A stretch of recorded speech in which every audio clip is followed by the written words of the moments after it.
And we are live. How's everybody doing tonight? My name is Anthony Brian Logan, and you're watching ABL Live. You could be anywhere in the entire world, but you're right here with me, and I most certainly appreciate you for that. There's a whole lot going on all over the internets, all over mainstream media, all over the country, and all over the world. I guess the first thing would be this whole Super Tuesday fiasco, kerfuffle, whatever you want to call it, the brouhaha that's going on.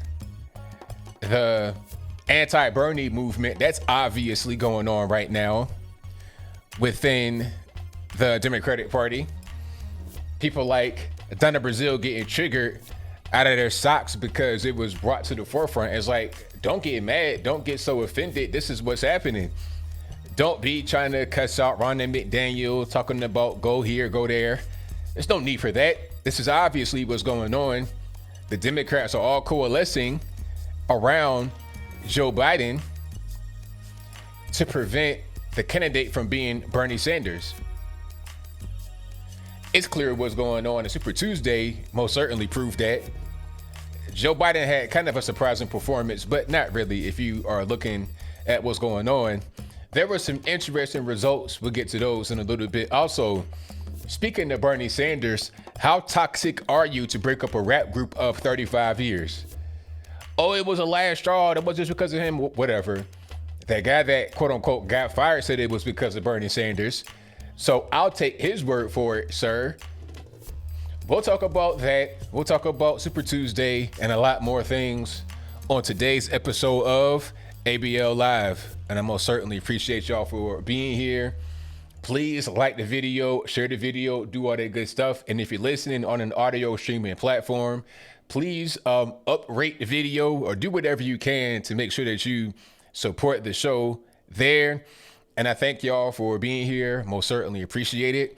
It's a whole lot going on. Super Tuesday, Bernie Sanders being very toxic. Chris Matthews retiring live on there. It's a whole lot going on. First of all, Super Tuesday, let's talk about it. Let's talk about it. Let's get into it. Let me fix this chat right quick on the YouTube stream so you guys can see it properly.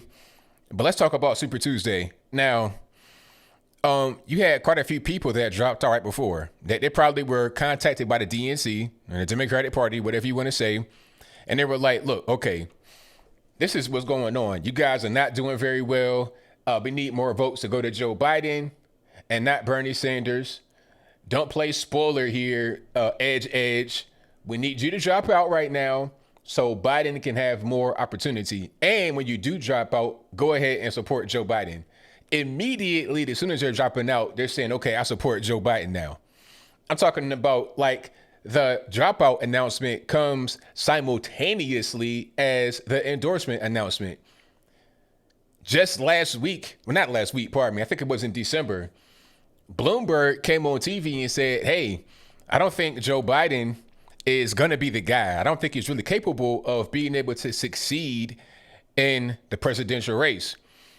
But yet and still, he drops out and immediately says Joe Biden's going to be the guy. Matter of fact, here's a clip.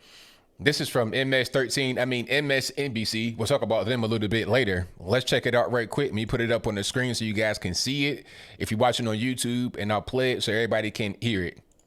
We need somebody that can give us results, improve our school system. So they can't do that?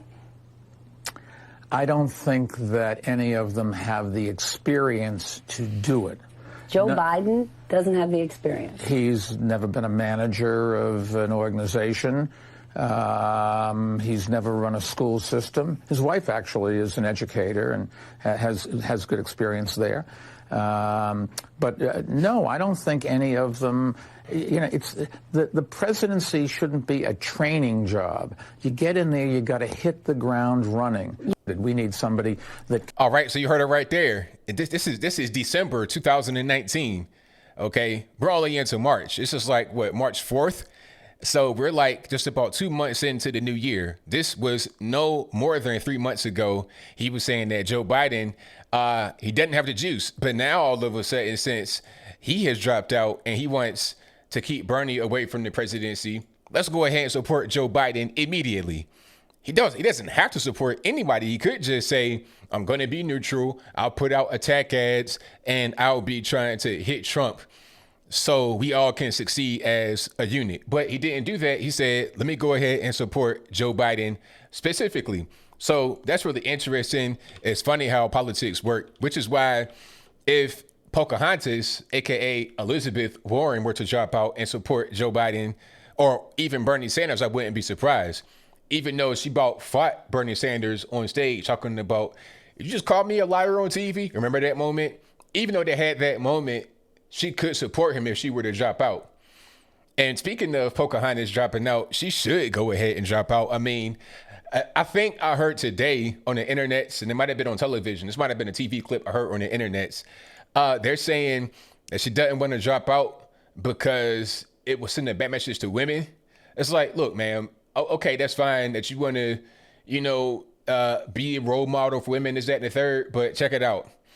Your campaign's going nowhere, and at a certain point, you're not going to have any more money to be able to fund it. So what are we even doing? You might as well go ahead and drop out and try to do something else, because this right here, trying to become the president, it ain't for you. At this point, I see you, Ansel. At this point, the presidential race is a 2-horse race in the Democratic Party. You have Joe Biden and Bernie Sanders. That's it. Nobody else has a chance. I'm hearing the number, Martin, was 700 million. It could have been 500 million he spent, 700 million he spent. Either way, at minimum, Mike Bloomberg spent $500 million to get American Samoa, and that's it. 5 delegates from American Samoa. He did not even get all the delegates. And mind you, Bloomberg had, I think, 3 people on American Samoa, small island, working full time. Okay, so this guy was really spending some money. Tulsi Gabbard won a delegate in American Samoa, and that's because she was actually born in American Samoa. Her father is Samoan, well, half Samoan. Her mama's white, her dad is half Samoan. So she's like a 25% Samoan, although she's seen as Samoan, but different story. And I digress. The whole point is that she was actually born on American Samoa and only got 1 delegate from there. And that is all that she got. And she's, for some reason, still in the race. Now, I don't know what the goal here is. Like, I mean, I don't know how she's not campaigning actively. She's not doing any debates. She's not doing any town halls. She's doing nothing. So I don't understand why she's not actually dropped out. You're not even active. I mean, I don't get it. It's like, if you're running a marathon, right, and everybody's running, everybody, sweating and huffing and puffing, this and the third, and you are just sitting on the ground talking about, I'm still in the race. It's like, well, ma'am, you're sitting on the ground. You're not actually participating in the race. How about you just go ahead and drop out of the race? Why are you sitting on the ground? That's kind of what's going on with, in my opinion, with Tulsi Gabbard. She should just step to the side and let people, continue to do what they're doing. And really, she's not even in the way. She's just kind of like off in the cut, sitting down where nobody can even see her. So there's no point of her actually being there. She should just go home. Not spending any money, not participating. Pocahontas is the same way. Well, not quite the same. She's still active. She was in the debates and she's still doing little things here and there, but she should go ahead and drop out. And I'm not sure who else is in the race. I think Deval Patrick is still there for some odd reason. You got a few just hangers on that refuse to drop out, but there's no reason for them to be there. Ultimately, it's going to be between Pocahontas. She's going to drop out pretty soon. It'll be between Joe Biden and Bernie Sanders. That's it. Now, it's going to be really interesting to see how this works out. Joe Biden did very well today. Not today. Yesterday on Super Tuesday, he did very well. However, he did well in conservative states that also have a high black population. Although I thought conservatives were racist and black folks didn't want to be there, but I digress. The point is that the Joe Biden campaign, that is, did very well in conservative states. Although, of course, Trump did better than all of them in conservative states, Biden did very well among Democrats in conservative states. Texas, Tennessee, North Carolina, even some states that aren't really 100% conservative but have a high black population, like Virginia. Virginia used to be kind of purple, but now it's blue because of Northern Virginia and all the liberals that live up there. but it's not blue like California's blue. California, Washington State, Oregon, these are more Bernie Sanders blue. Your Massachusetts, did he win? Biden? I think he went up there. Virginia, Maryland, these are more Joe Biden-y type of liberal, not quite extreme, which is why I think the Democrats want Joe Biden to be the guy, because they understand that. They understand that the majority of their base are not the extremists that Bernie Sanders supporters would vote for. They're not him. And the Bernie Sanders supporters are a niche group. So they want Joe. But the funny part is, if you're winning in conservative states as a Democrat, how are you going to beat the conservative president when it comes time for the general election? So either way, they're pretty much going to be lost. I think it's a matter of trying to control your Ilhan Omars and AOCs. If you select Bernie Sanders to be the nominee, then it's going to cause them to become more empowered and more, how can I say it, more vocal. And he may radicalize people that are just regular normies on the left, and they won't really be able to recover from that, at least not for a very long period of time. So they're trying to play the long game. It was the same thing they did in 2016, which is why it's kind of confusing as to why he would run again. Maybe he bought into it, like they weren't trying to take the nomination away from him. Maybe he just thought that it was okay. Maybe he's being paid off. I don't really know, because if he were to be paid off last time to pretty much step down, why would he come back and do the exact same thing again this time? This is 2016 all over again. It's going to be the same thing. You're going to have Bernie Sanders and the somewhat moderate Democrat. 2016, it was Bernie against Hillary. Now it's going to be Bernie against Joe Biden. And Hillary Clinton in 2016 was much stronger than anyone is right now on the Democratic side that has tried to run for president. Stronger than Bernie, obviously, because he's not even doing as well as he did in 2016. That's a red flag right there. If you couldn't get the nomination in 2016 because they thought that you wouldn't be able to win based upon what they were getting as far as polling and the results or whatever, and you're doing worse now in 2020 and you're 78 years old, just had a heart attack, I mean, logic just at a certain point kicks in and they think that you're not going to be a viable candidate. All right. But Joe Biden is much worse than Hillary Clinton was in 2016. Hillary Clinton was looking like Weekend at Bernie's. Remember that whole thing where she couldn't move 2 feet from the curb into the vehicle that was right there waiting on her? She had to get physically dragged into the vehicle. She could not actually walk on her own. Remember that? Remember the coughing fits constantly? I mean, unstoppable coughing fits, just constantly. I mean, not just a brief little, I got to clear my throat's dry or whatever. Not that. You're talking about uncontrollable coughing for minutes. Totally disrupting the entire flow of whatever she was saying. That was going on. And then the weird head movements and the crazy look as the balloon came down. Remember all of that? Joe Biden is 100 times worse. This guy sniffing babies. This dude over here talking about, oh, here's my wife. Oh, that's my sister. Oh, my fault. I didn't know. Oh, I'm in Idaho. Now I'm in Missouri. Now I'm in New Mexico. Now I'm in Texas. Don't know who he is, where he is, what year it is, who his wife is, who his sister is. You know, don't know you can't just sniff babies. You know, a pervert, losing his mind, just a total mess, a big fat stinking mess. And that's what you want to put out there in the front? It's going to be unfair. I think Tucker Carlson said it best.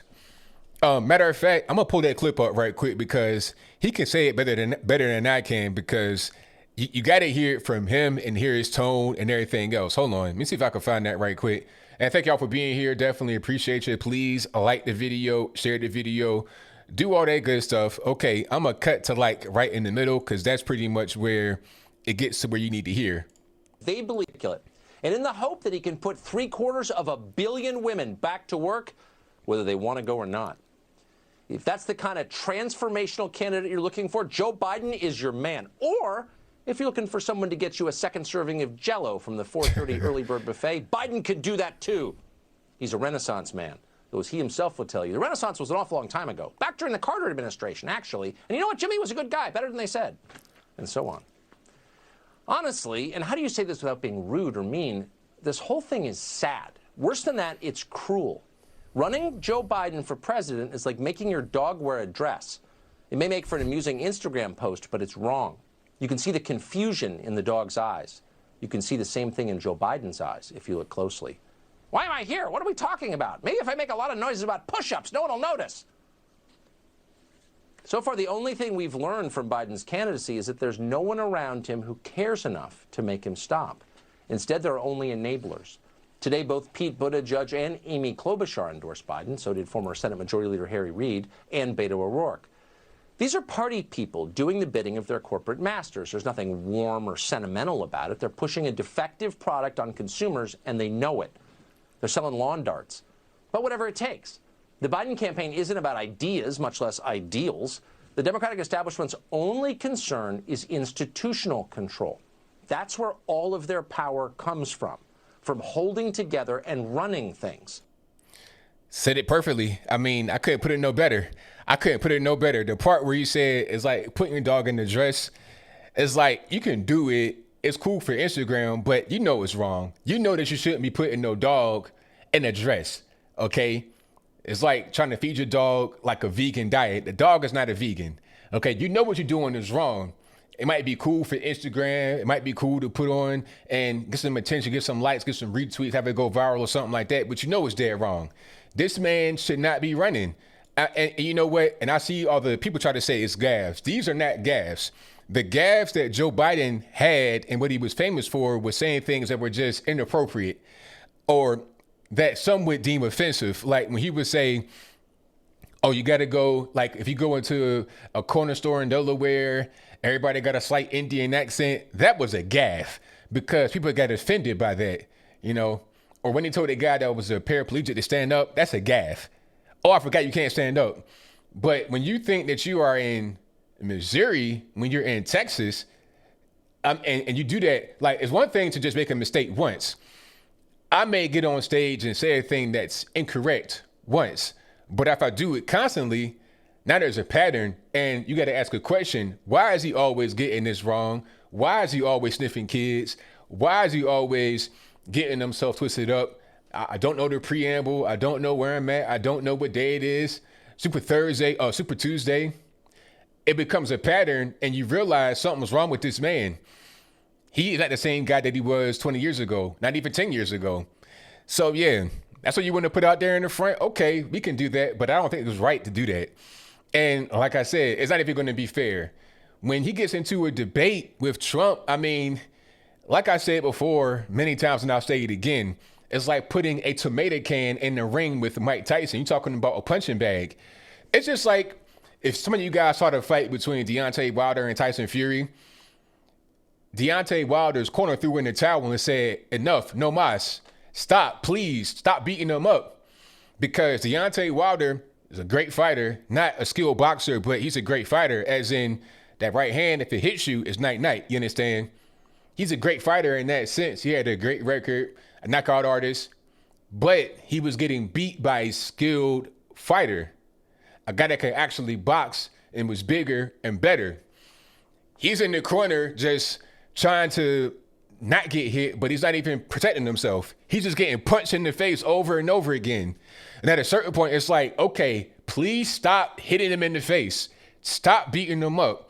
It'd be the same thing with Trump having Joe Biden on a debate stage. It wouldn't even be funny. It'd be like, stop it, please. Throw in a towel. Apollo Creed. You don't want to see Apollo Creed actually happen where he's just in the ring, he gets beat to death. You don't want to see that. You want to see the man live for another day. You should go ahead and just fall back. If you want Joe Biden to make it through this campaign and really ramp it up, going to events 2 and 3 a day, having debates, it ain't gonna be looking good, man. He's gonna be looking at Weekend at Bernie's. He might get into a wheelchair before it's all said and done, and that'd be crazy. But hey, it is what it is, and I thank y'all for being here. I most certainly appreciate you. If you like what you're hearing so far, please hit the like button. I thank y'all for that. And we got super chats already. Thank you all for donating. Thank you to Rory, who says it's going to be Hillary, no cap. Hey, it could be Hillary. You know, I'm hearing things. She's kind of, waffling, hemming and hawing about her answers. Do you want to run? I have no plans to run. I have no plans to, that type of thing. So it could be. But thank you for your donation. I definitely appreciate you. Shout out to Stacey Felice, who says Bloomberg and Steyer highlight the Russian collusion hoax. If those two billionaires couldn't spend hundreds of millions of dollars and win, how could the Russians with a few $1,000s of Facebook ads make Donald Trump win? And that was beautifully said. And thank you for saying it. I most certainly appreciate you. That's right on point. When I saw that, they spent like $4,000 on Facebook ads. I'm like, really? $4,000 on Facebook ads? That's all? Or it might have been Google AdWords. Like, I could have spent that money. I'm not rich or anything, but I could scrounge that money up and spend it. I'm just one dude just in his bedroom. So you think the Russian Federation is only going to spend $4,000 on Facebook ads, and not only you only think they're going to spend that much money, you thought that was enough to change the whole election? That little bit of money could change the whole election? It's absurd. And why is it even a bad thing if a foreign country spends money on ads, or if people over in Russia spend money on ads? Why is that a bad thing? I mean, you can run ads about anything pretty much. I mean, you got, like you said, Stacey, Bloomberg and Steyer spent millions, if not into the billions of dollars on their failed campaign. Why can't you spend $5,000? I mean, it's just kind of silly to how this whole thing works. But thank you for that. I definitely appreciate you. Thank you to Draco and Kodak, who said, you're awesome, ABL, keep it up. Well, thank you for your very kind words. I most certainly appreciate you, and for your donation. Thank you to Jessica Diamond, who says, just a donation. Thank you for that. Thank you to Mary G, who says, well said. I appreciate you. Thank you for your donation. Thank you to Muso Bronze. Hope I didn't butcher your name, who says, it's okay for people to have different beliefs, but it's sad how many folks can't see the obvious. What a time to be alive. Salute to you, ABL. Hey, thank you for that, man. I definitely appreciate you. You know, some things to me are just pretty clear. And I look at it, I'm like, how can nobody see this?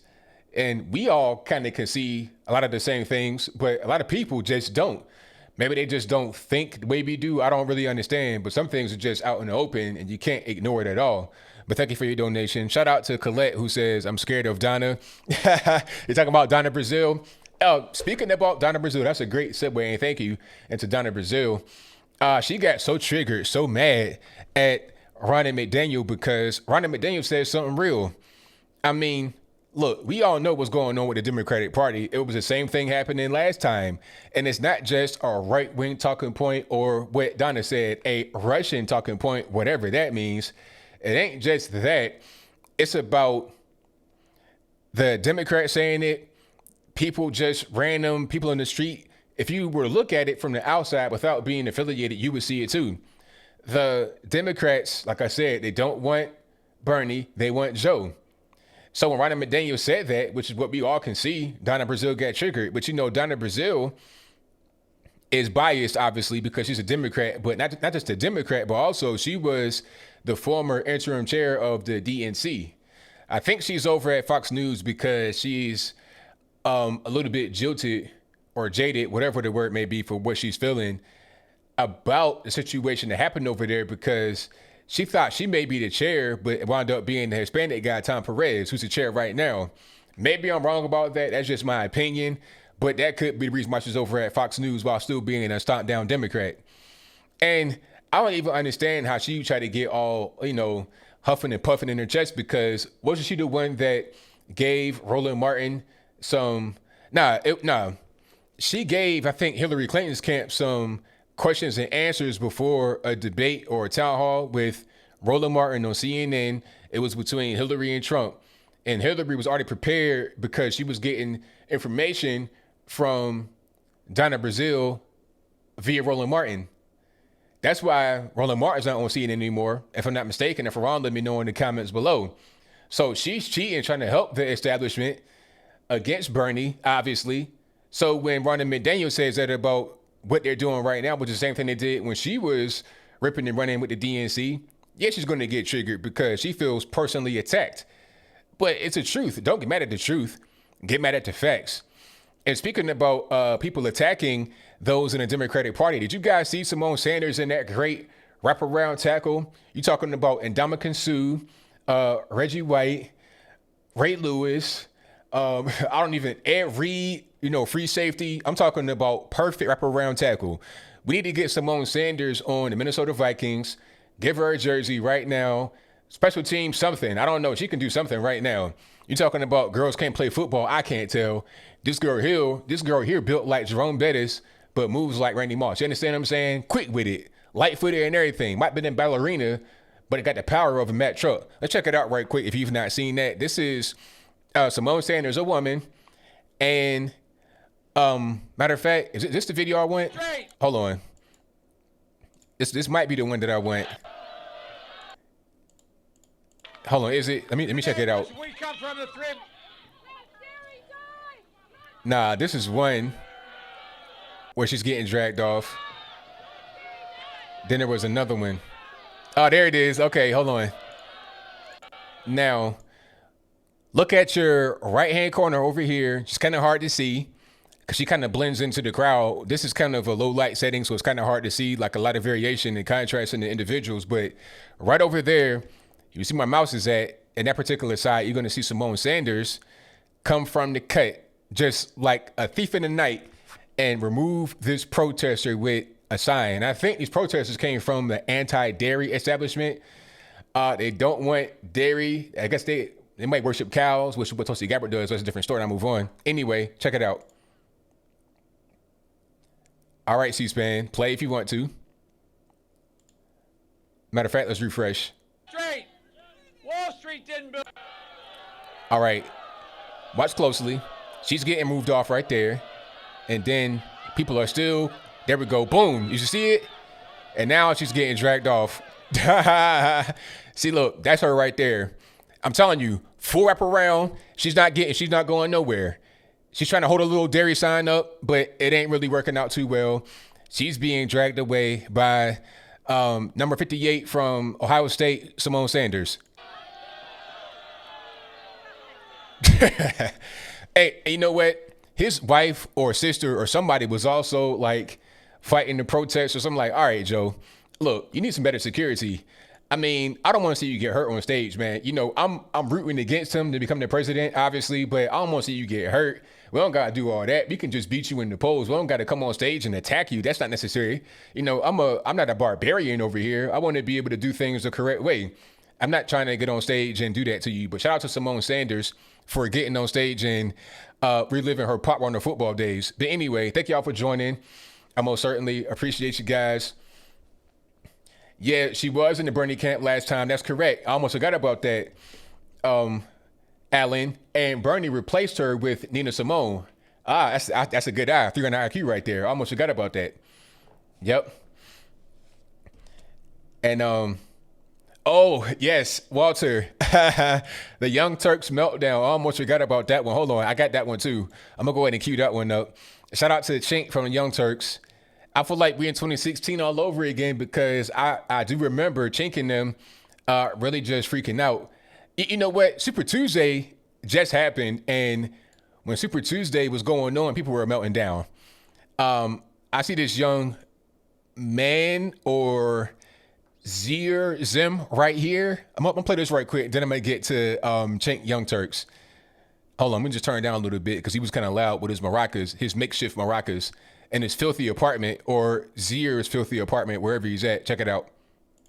Democrats, please don't make me vote for Joe Biden. Please don't make me vote for Joe Biden. Please don't make me vote for Joe Biden. I don't want to vote for Joe Biden. Now, I don't know what their gender is. I'm not trying to get canceled, so I'm not going to assume their gender. I'm just going to call them they, their, for the pronouns, because I can't really guess their gender properly. I don't really know what's going on. Maybe that might be a genderless human being right there. I might not even be able to call him human. That might be kind of speciesist in itself. Oh, but let's check out my man Chink Young Turks and see what he was talking about. Okay, hold on 1 second. There we go. We thought look, a week ago, I would have told you, I did tell you, Super Tuesday, I think we got this. Remember, we were talking about Whisper of a Dream. I think it might be over on Super Tuesday. So I'm not saying this on behalf of TYT or anything like that. We thought it was almost over. Bernie was going to win. Now it's not over. Now we're in a tie. And now we got absolute dig-in warfare against the establishment. But we didn't start the war. They'll lie about it again. We didn't start the war. They started the war. They've been lying about Bernie Sanders. For God's sake, on Castro, I can give you 1,000 examples. Bernie Sanders said the same exact thing as Obama. Everyone on TV is lying like, oh my God, what an outrageous thing. Now, I'm going to pause right quick. The whole thing about Castro, when he was talking about, oh, they had the great reading program. It was fantastic. They raised the literacy rate. Meanwhile, people over there starving, hungry, fleeing on rubber dinghies to come to Miami, Florida and stuff like that. But we'll move on. Bernie Sanders said. Obama said the same thing. No, shut up. Don't cover it. Don't cover it. Don't cover it. Obama said the same thing. Is Obama pro Fidel Castro? Same exact thing. God damn it, tell the truth. God Stop cursing, please, sir. You got family, you got kids watching. damn it, tell the truth. If you're not going to do it, we're going to do it, okay? And so you want to go to war, we'll go to war. And that is what this is. We cannot let Biden win. Guys, not just on progressives versus establishment. This is so important. I need you to understand this. Biden is not going to beat Trump. Biden is either near senile or actually senile. Watch any of the tapes. And Biden lies nonstop. He's going to get caught. Okay, the media is covering for him, but they're not going to be able to cover when the Republicans come for him and when Trump comes for him. Is he going to start crying or what? Like, do you need a tissue, sir? What's going on? He's not going to beat Trump. The establishment candidate is less likely to beat Trump. Anyway, we just had 2016. The establishment candidate lost to a doofus like Trump. And now here we go, an establishment candidate that is far worse with his mental faculties Mr. under Wet? question. His record worse than Hillary Clinton's. He lies 1,000 times more than Hillary Clinton did, right? And you're going to run that guy against Trump, and we're going to lose to Trump again and maybe lose our democracy? Hell no. Hell no. No, Bernie Sanders is going to win this race. And I'm telling you right now, and it's not just, hey, let's go fight. It's also a prediction. Biden is not capable of winning this, and we're not doing any brokered convention where they give it to someone who didn't get less votes. Yeah. Not going to happen. Yeah. Bernie Sanders is going to be the nominee. I'm telling you right now. All right, Chink, Young Turks, Chunk Yogurt, whatever your name is. Hey, man, ain't looking too good for you, boss. At best, you go brokered convention. Now, if you guys don't know what that is, a brokered convention is when you don't reach the delegate count to get a nomination automatically. And delegate count is 1991, not the year, the number. 1,991 delegates you need to get the nomination for the Democratic Party. If you don't get that, then it goes to a contested convention at the DNC. And when you have a contested convention, the delegates who were pledged to vote for one particular person are not pledged to anybody anymore, and they can vote for whoever they want. So they can vote for a guy's not even running or a girl. Like at the convention, they could vote for Hillary Clinton if they wanted to. They could vote for whoever. That happened before with Garfield. He was not even running and got elected through a contested convention. I'm sounding like him now. So that's what's going to happen if they can't reach 1991. But I think they'll be able to reach it because all the Democrat people in power, the establishment, they're saying, let's let it be Joe Biden.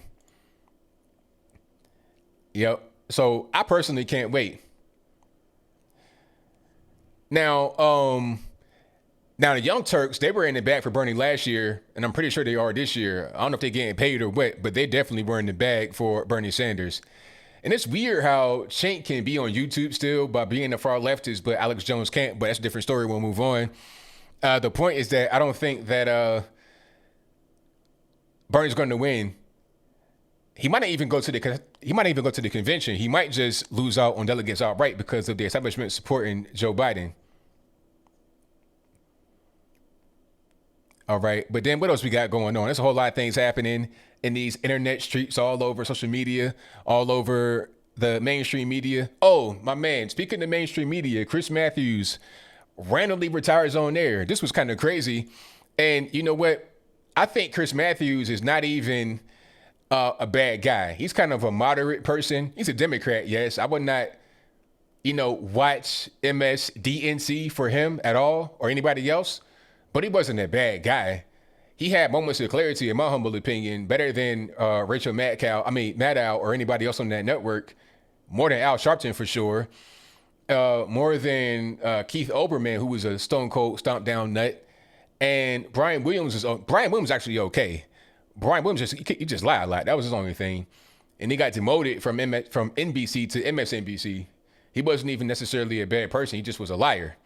Anyway, Chris Matthews was okay to be a liberal.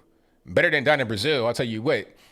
I would not be surprised if he went to Fox News and replaced Donna Brazile, but that's a different story, and I digress. The whole point is that Chris Matthews was not a bad guy, in my humble opinion, to be a Democrat. Now, he goes on air and retires randomly and says, all right, I got a personal announcement to make. It's news about me. I have to just retire right now, basically. And mid-show, it was so random because there was no fanfare. He had been over there for like 20-something years. He was on Hardball since 1999. You're talking about if his show, Hardball, were a child that was born in 99, it would have been graduating from college at this point. So he just decided to leave mid-show. They came back from commercial break and he was gone. And they put a guy in there. He didn't know what was going on. He was like, okay, well, we got to try to fill the hour. We got to do something to fill this hour with. It was really weird. But he was talking about, oh, well, I've said some things to women in the past that were kind of inappropriate. I said a thing about Bernie Sanders winning was like the French losing to Nazi Germany. It was just a bunch of really just random stuff that people were getting on him about. I guess maybe he didn't want to deal with it in this whole era where you can't say anything. Everything you say in this particular era is put under a microscope. But you know what? People like Chris Matthews, people like MS-13NBC have fostered that kind of environment. They fostered the Me Too environment. They fostered this, this cancel culture. Just like the whole primary process. The Democrats made it dirty bad. Now they got to lie in it. It's really their fault. It's unfortunate that it's happening, but it is what it is. It's not our fault. We didn't do it. They did it. So it's a monster of their own making. It's Frankenstein. Frankenstein has been created in your lab, Democrats. Now it's coming back to hit you where you don't want to be hit. That's what's going on. Aria says Matthews rage quit. He did rage quit live on there. No fanfare. Like I said, 21 years he was on MS-13NBC and just bounced. All right, I'm out. Bye.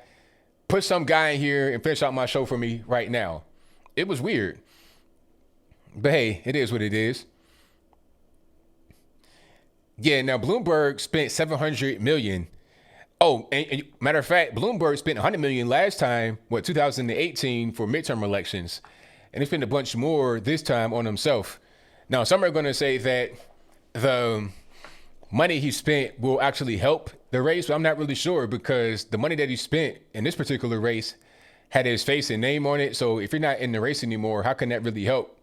Maybe he'll spend some money now to try and support a Joe Biden. Maybe he'll do ads for Joe Biden, but you can only do so much because you have campaign finance law to worry about, which is what I thought he was trying to do from the beginning, was to bypass campaign finance law. But at a certain point, you can't just put out ads for anybody. You got to put out ads for yourself if you're in the race. So he's just kind of not really going to be effective like he was anymore because of campaign finance. You can't just put $1 billion on Joe Biden and give him ads and everything else. That's not how that works. You got to abide by the law. And if you don't, then that's going to be a problem. And if you don't, that'll definitely, you could do something that violates campaign finance law to a certain extent, but you're not really going to be able to get far without getting caught. And if you do get far without being caught, when it gets exposed, which it will get exposed, then it will look bad for the entire Democratic Party and the candidate you want to support. So there's no purpose in even doing it. But it is what it is. Yeah, I think you're right about that, Alex Doe. They're going to need somebody more left to replace Chris Matthews. That could have been the whole thing. He said that too, but not exactly those words. But he was like, people are, they're changing. We need some more young blood here, this, that, and the third. So he's 74. He's not with this whole weird, genderless, cancel culture movement. He's a liberal, yes, 1,000%, but not like the Zim or whatever I showed you earlier. They may get a Zim to replace him. You understand?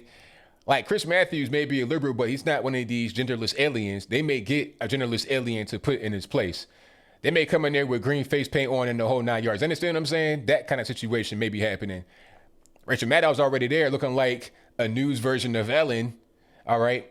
Then they may get a totally just bonkers. They may put Billy Porter in there, the dude wearing the dresses and stuff. They may put him in there and give him a show. Why not? They gave Al Sharptongue a show, so why not some random pageant queen that's a male in there as an anchor? Why not? 2020, do whatever you want to do, right? It is what it is. Now, yes, Pocahontas will drop out pretty soon. Pocahontas, she has to drop out because there's no more support. And she can't continue to run the campaign with no support.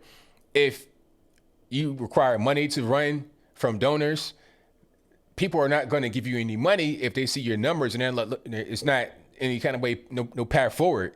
You're not gaining anything. You're not gaining any delegates. You're not getting any more support. There will not be a groundswell behind you. Go ahead and drop out. Maybe you can just support somebody by endorsing them, become a vice president, try to get in a cabinet. You won't be able to do that because you're 70 years old, Pocahontas, and you're not going to be able to get into a cabinet this term because you're not going to have the president in office you want. But maybe some other time you'll be able to do something else. I don't know. Go back to the Senate, do something else. All right. But what else we got going on? Shout out to you, Rita. Thank you. And, the phone's not on yet, Professor. I'm going to get to the phone calls in about 20 minutes, right around 9 o'clock.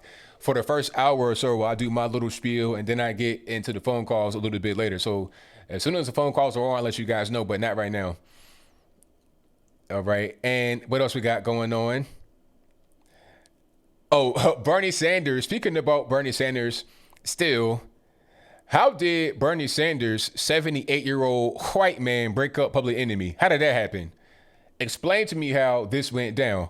Now, if you don't know what I'm talking about, if you kind of lost, if you didn't see the video, whatever it is, Public Enemy, very well-known rap group, world-famous rap group, really historic rap group. They had songs back in the day, Fight the Power, Number One is a Joke.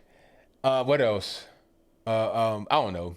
A bunch of songs that they had back in the 80s and early 90s that were really impactful to a lot of people. You know, and this whole kind of black liberation movement, they were very impactful in that space. Flavor Flav, obviously, very well-known guy. The Yeah Boy, ran the clock and all this and that. He was a very well-known person from that group. Although they were very politically conscious and that kind of stuff back then, and they still are now, Flav appeared to not fit, although he was the most prominent member of the group because everybody knew Flav. Without Flav, it couldn't be a Public Enemy because he was the guy that brought all the eyes and the attention and the fanfare and the fame to the group. Anyway, the group was started by Chuck D.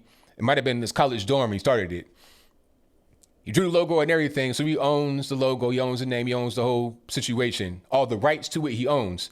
Now, when I say they, I mean Chuck D in the group called Public Enemy Radio, not Public Enemy.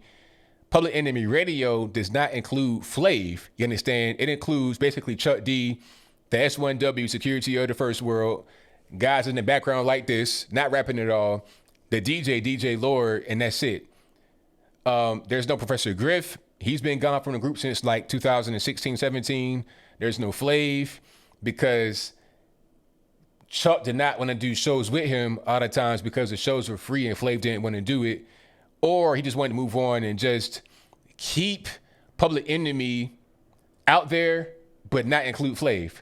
So then marketing for this rally for Bernie Sanders starts to happen where they're going to include Public Enemy Radio.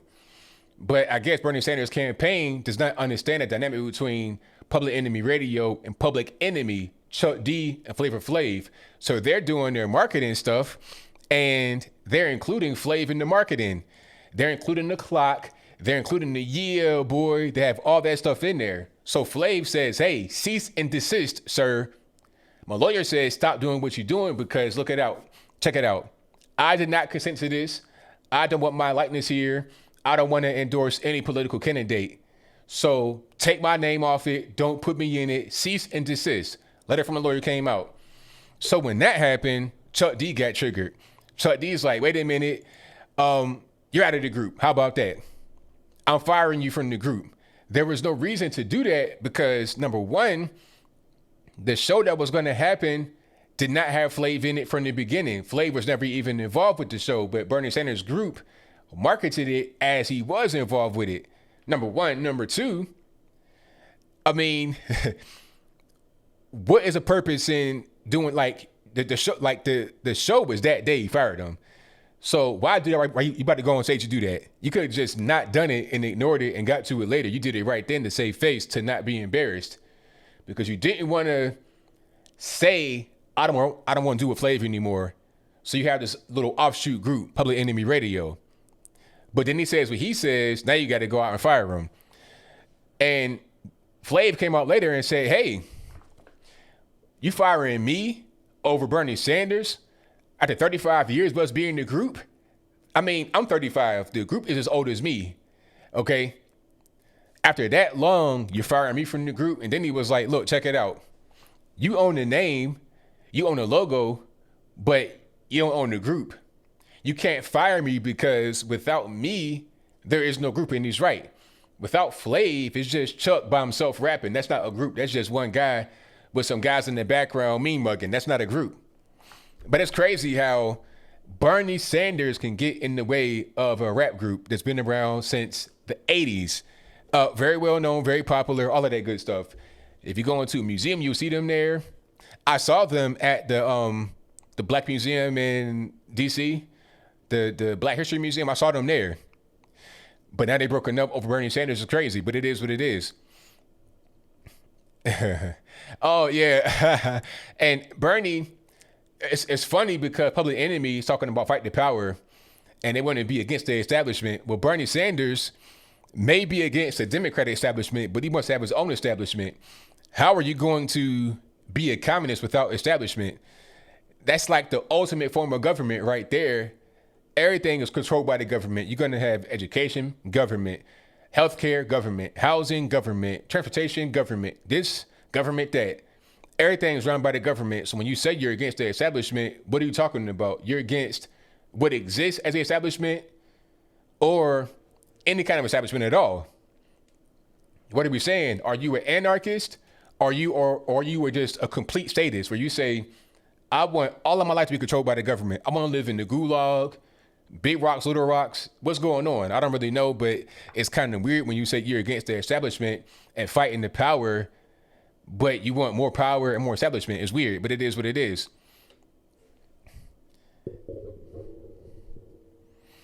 Oh yeah, Bernie ain't nothing but, people say that Bernie is different. Bernie is this, Bernie is that. Bernie is just, he don't really care.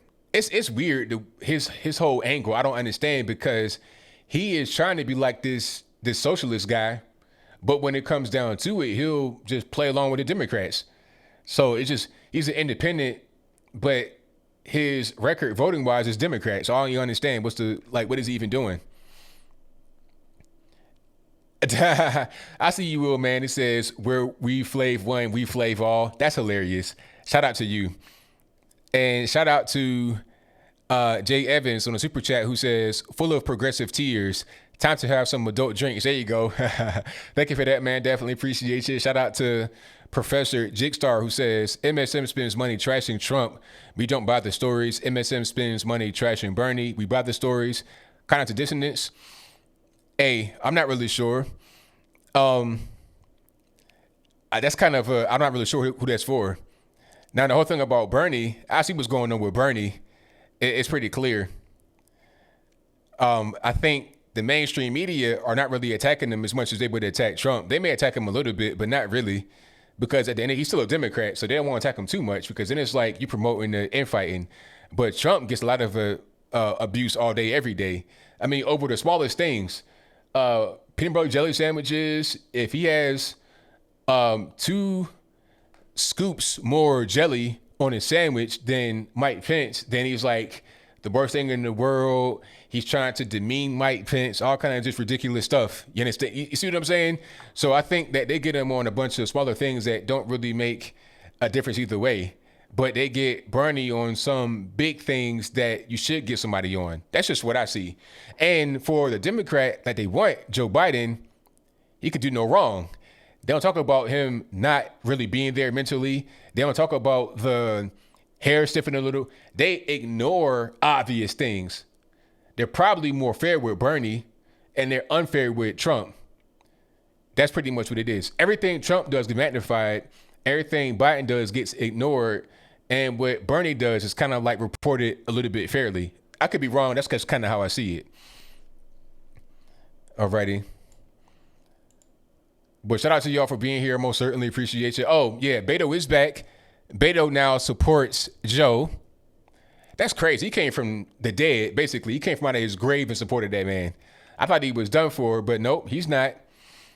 And he supports Joe Biden now. We'll see how that works. We'll see how this whole thing works out. Are they going to be out there campaigning with him? Are they going to be, helping him through the race, literally, like carrying him on their shoulders? I don't really know, but we'll see. Chris W. said, good government is not intrusive. The people are hardly aware of it. The next best is felt yet loved. Then comes that which is known as that which is known in fear. The worst government is hated. Lao Tzu. Yeah. My kind of government is just barely there. Do the things that I need you to do. Take care of protecting the country, take care of basic infrastructure, things like that. Some services, but not many services. Maybe K through 12 education, maybe. That's about as far as I want you to go. And I don't want that to be monopoly either. I want it to be there for those who can't afford it any other way, who can't afford to go private or charter or whatever. That's it. Nothing too much else. We're talking about all these social programs, welfare, WIC, EBT, TANF, Section 8. It gets to a point where it just makes the person who's on it not really able to get off because they become dependent upon it. It's like giving them drugs. Don't give them drugs. Maybe they won't be hooked on it. That's kind of what it is, in my humble opinion.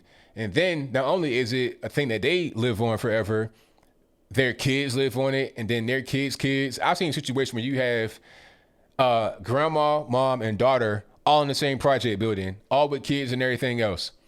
The daughter got kids, the mama still got kids, and the grandma's like babysitter. I've seen that happen. So you don't want that to be the case at all. All right. So what do you guys think? Do you think that Joe Biden is going to make it and be the nominee uncontested?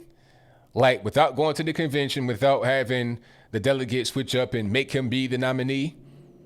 Or will it be Bernie Sanders? Or will it be a contested convention? And then at that point, you got to figure out who the guy's going to be. And then if it goes to a convention, is it going to be Joe Biden? I'm pretty sure that it will be, because I don't think that you have enough delegates that will want to switch away from Joe Biden and go for Bernie Sanders. It'd be the other way around, really. They switch from Bernie to go to Joe. That's just kind of how I see it, but I could be wrong. All right. Oh, and coronavirus is still kind of a problem here. I think there's been 10 deaths in the U.S. Now, it's kind of hard to really gauge if that's a problem or not. They're saying it's going to get worse. There's going to be more cases, more deaths and whatnot, but it's kind of hard to gauge it. I guess my question would be, how many have died from the flu in that same period of time in the U.S.? And how many have been infected in that time in the U.S.? Like I said, I saw a stat one time that said that there were 80,000 deaths in the U.S. in one winter in 2017 from the flu. Now, that could be inflated or what, but that's what the CDC said. They said flu and flu-related symptoms or illnesses that come from the flu. Maybe if you caught the flu, then you catch pneumonia or something like that. I don't know. But 80,000 deaths. So we're not in the pandemic or epidemic mode right now. But I want to see how these things actually spread. If it's getting worse, if it's getting better, whatever the case may be. That's what I want to see. Now, Alan, you said Chuck Schumer threatened 2 members of the Supreme Court. What did he do? Like, what did he actually say to the members of the Supreme Court? Was it a matter of do this or else? Like, what did he say exactly?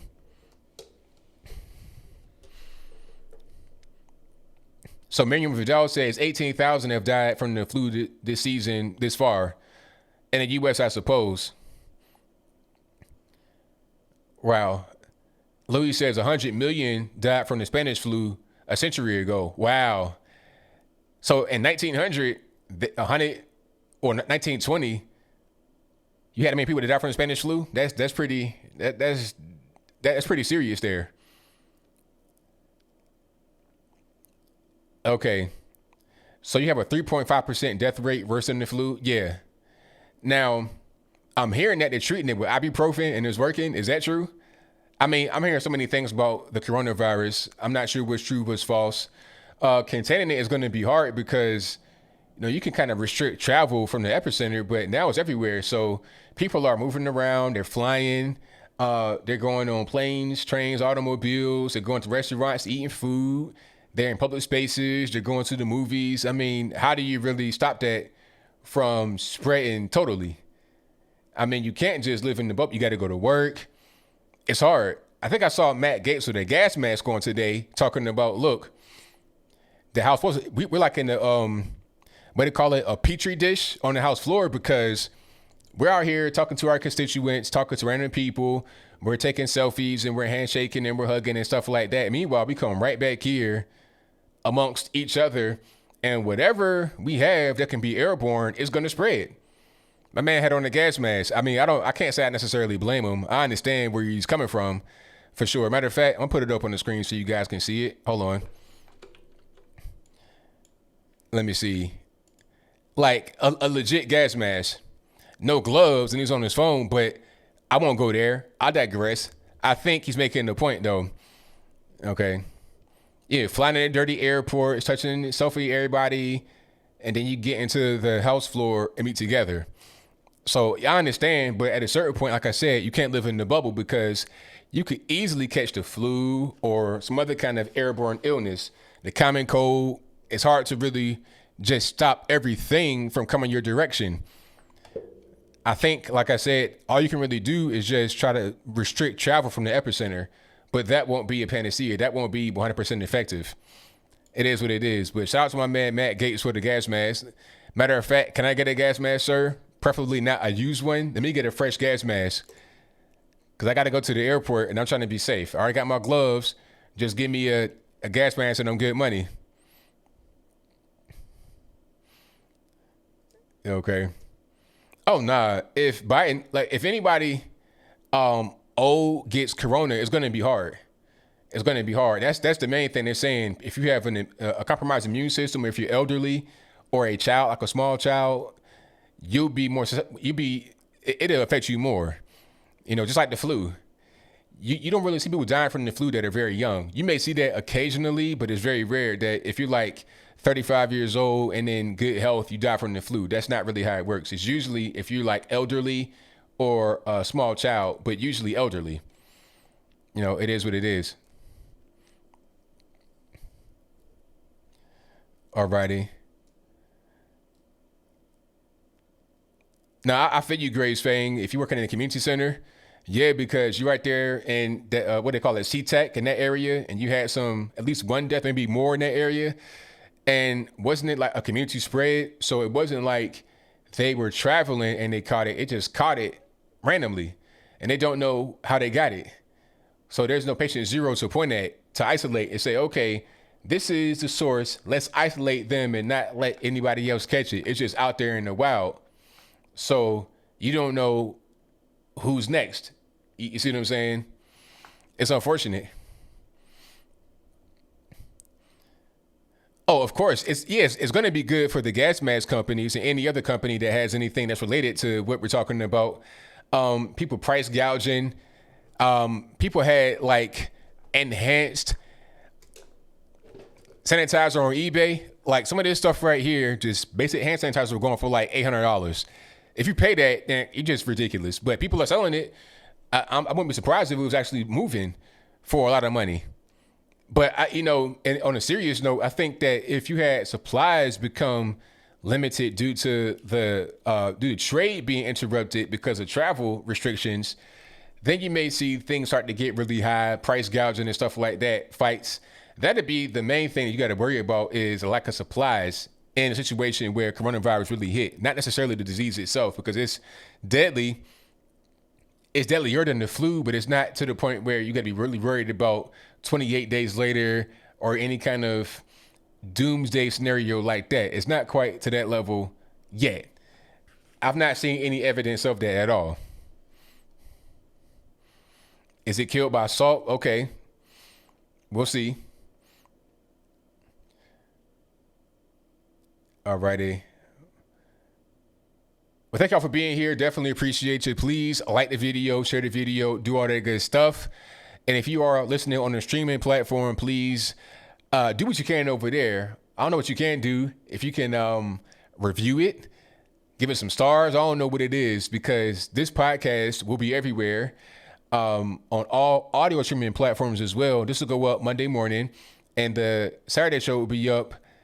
This will be up Friday morning, this show, and then the Saturday one will be up Monday morning, usually right around 10 a.m. in the morning, Eastern time. So if you're in the West, it'd be 7 o'clock, or you go to work. If you're in the East, it'd be almost lunchtime. You can listen to that whenever. So that's pretty much what it is. Thank you to B2B for your donation. I most certainly appreciate you. Let's get to the calls. You guys know what time it is. The number to call is 434-658-1220. Hold on. April says, I read today an Amazon worker was found to be infected with the coronavirus. Don't order anything from China. Yeah. And that's going to be hard, because a lot of our supplies come from China, and people are getting things from China that aren't necessarily coming through Amazon. People are getting fake drugs and all kind of stuff. So if people are able to buy fentanyl from Amazon, like, not Amazon, pardon me, just from China, just on a random website, how is it getting here? It's a whole chain operation that has to happen for that package to get here. Not just that one package, thousands of them daily from China. So how is that actually working? I saw a video where they were spraying boxes down. It's like, sir, you way too late with that. You should have been spraying down the item, not the box. You know, that ain't really going to get her done. I'm not confident if I see you spray down the box.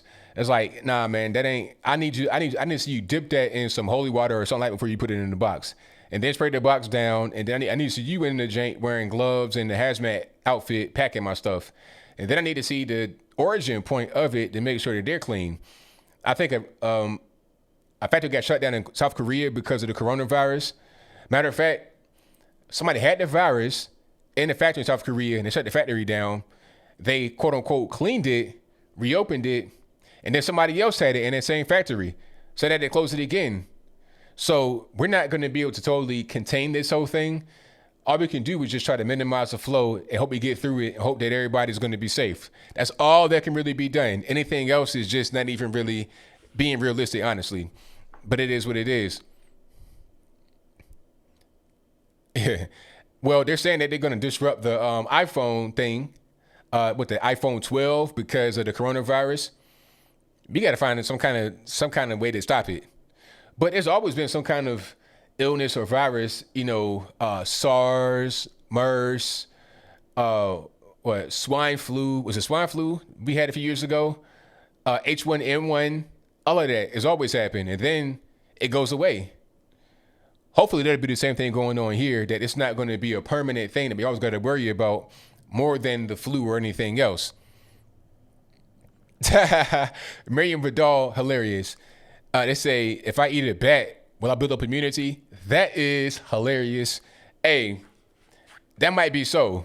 I would not try that, but if you eat enough bats and rats and cats and dogs, you might be totally immune from the virus. But don't take my word for it. I'm not a doctor, so don't start eating raw bats talking about ABL said it'll cure you. No, I did not say that, and no, I will not say that. But hey, maybe it could happen, but I digress. Let's get to the calls. And the number to call is 434-658-1220. Again, 434-658-1220. I almost forgot what the number was.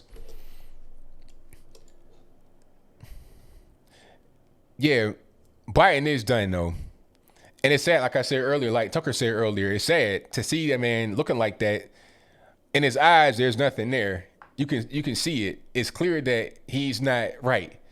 But people are still trying to use him for their particular political purposes. They should have just got a better candidate and put them out front. Or they should have been thinking long game.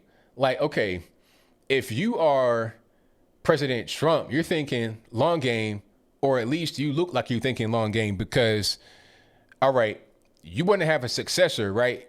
You want to have a guy that can come in after you and just carry the torch. When Obama is picking the VP, he has to ask himself, why would I pick this old guy who was old in 2008, 7, wherever he picked him, Joe Biden? Why would I pick him? Why not pick a younger person that could come in after I'm done and take over? Why not? You know, Pence could take over. He's like, what, 65? How old is Mike Pence? He's not even that old. 60. He's 60 years old, like on the dot. Same as my dad. So he could take over in 8 years and not even be 70. But Joe Biden's knocking on the door at 80. Like, where's your forward thinking at, Barack Obama, Democratic Party? Where's your foresight at? I don't see any. And then already his sons, Trump's sons, are out there talking, moving and grooving, getting ready to become the to become the president if they have to. That's forward thinking, but they don't have that in the Democratic Party too much. But let me get to the calls. All right, and we have 613 on the line. Who am I speaking to? Hey, ABL, how you doing? Everything's good, man. Can't complain. I wanted to talk about Chris Matthews for a minute. All right, go for it. Okay, well, they say that he was fired for making inappropriate comments to women, but actually, you know, I think he was fired for opposing socialism and comparing the rise of Bernie Sanders to the rise of Nazism, and possibly something that he said about Elizabeth Warren. Now, I did a little research into what he said about women, or I saw a video on YouTube. I think he called one female journalist a knockout. That was one of his colleagues. She said something like, "Move closer to the camera, I wouldn't mind getting bad news from you." And some other female journalist, he said something like, "Why haven't I fallen in love with you yet?" And apparently that happened like 3 or 4 years ago. And apparently these just seem like compliments. They don't seem like he was harassing anybody. Not like Matt Lauer or Weinstein or any of those people. So it seems like he was fired for straying from MSNBC, MS-13's party line. And you know, even the Democrats aren't so thrilled with everybody going so far left. Is paying a compliment now a hanging offense? I mean, apparently so over there on the left. But I think the whole thing about the Nazi Germany and France, that kind of got him in trouble too. It had been a few things that he had said, and they probably sat him down and had a talk with him. They probably said, "Look, Chris, you're doing too many things that are inappropriate. We're getting a lot of complaints." And they probably were wanting them to just apologize over and over. I think he quit out of frustration because they were trying to come at him and make him do different things to kind of like atone for his sins. I don't believe he got fired because the way he left was just kind of abrupt. Like he left mid-show, like they went to a commercial break and he was gone. Like he just walked off the set and left.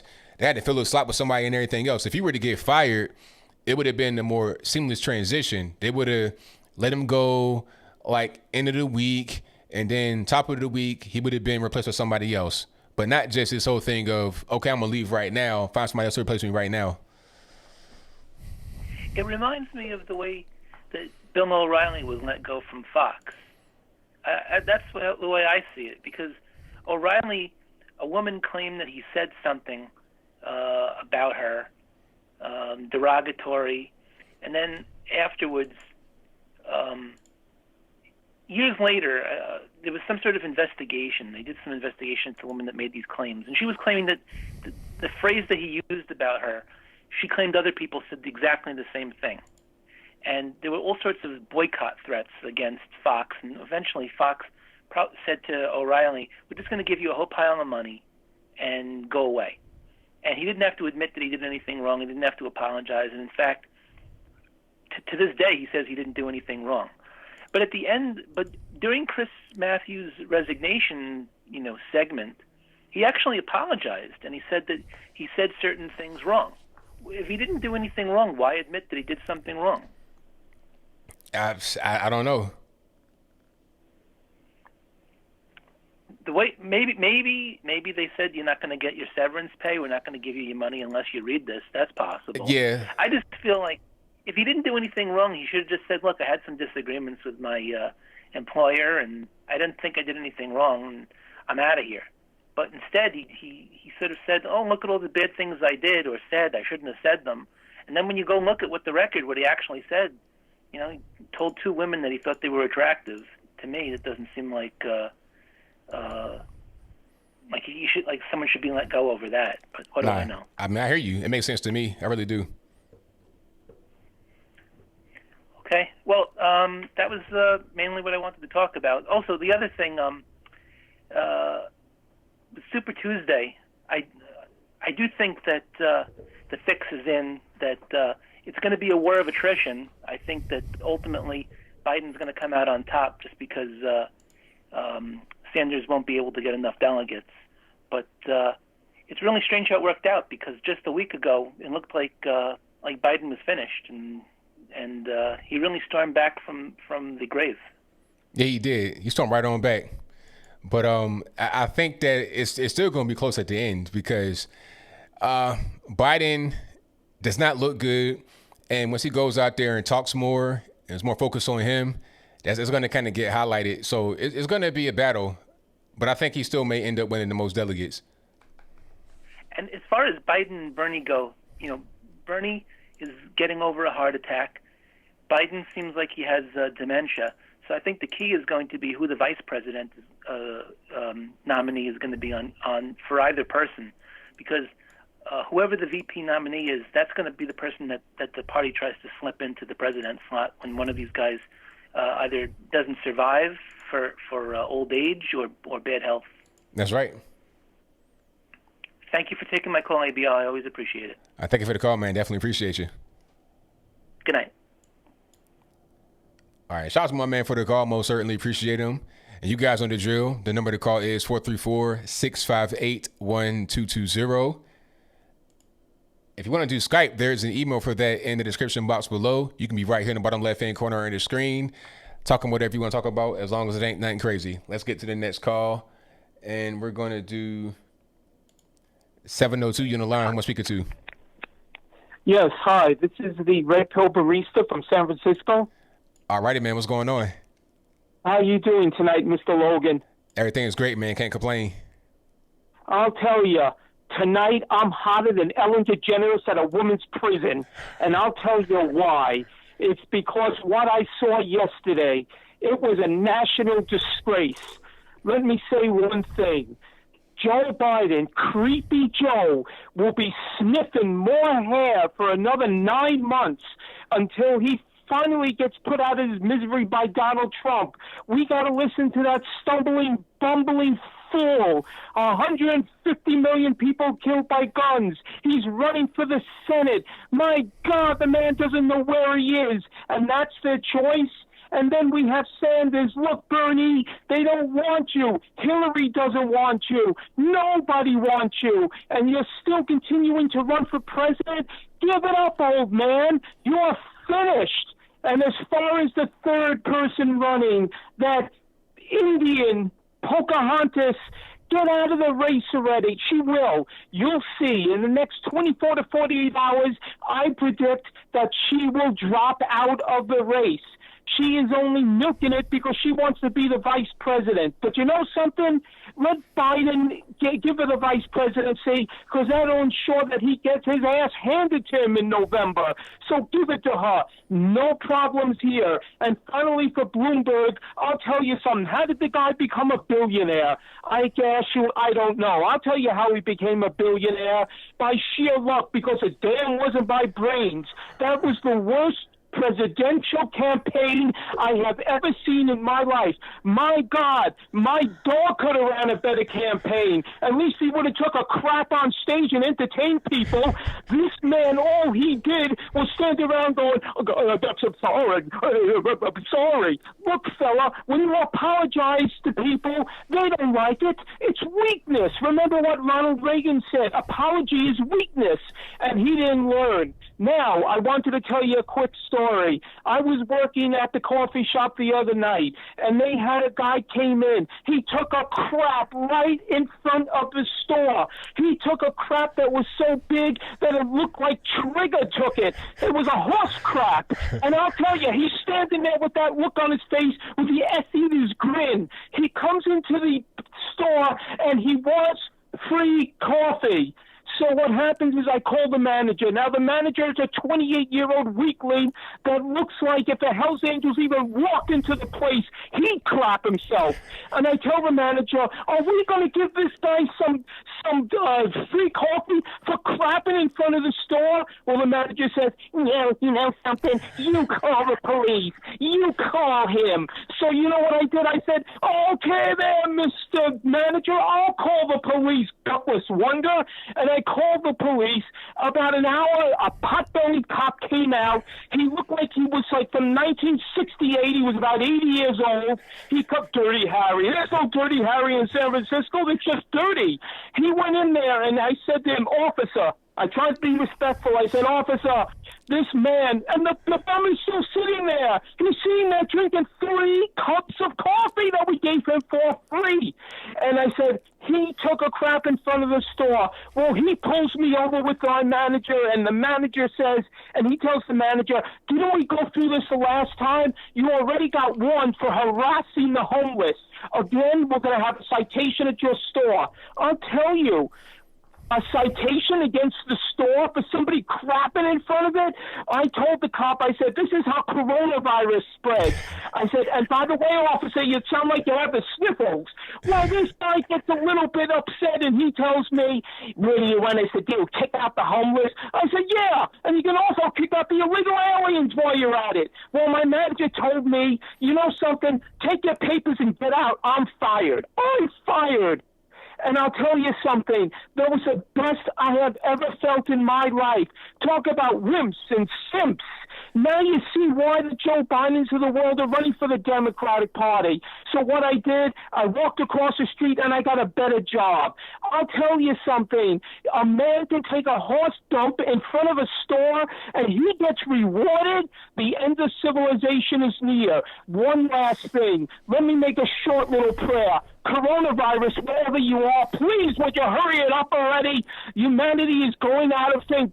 At least maybe before, if the half the population doesn't get shot according to Biden, then maybe we'll survive to have another day. Thank you very much, Mr. Logan. Thank you for everything you do. And all I want to say to your audience is, keep up the good work, because YouTube is purging again. I don't know if you've heard that one. YouTube has purged people again.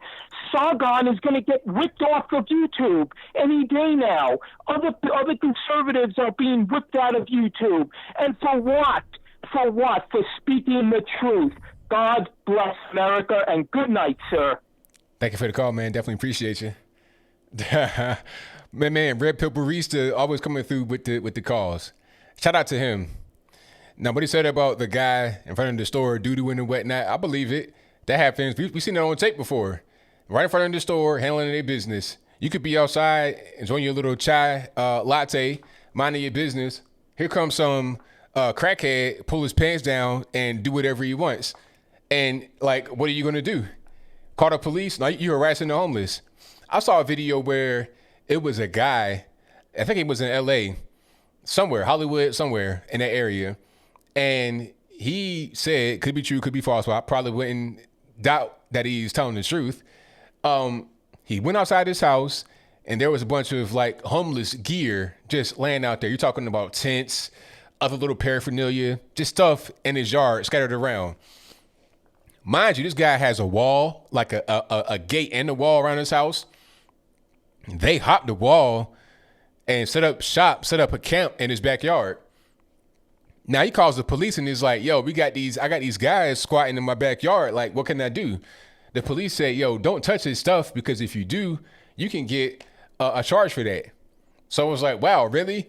You got these guys that have set up a crackhead hut in my backyard.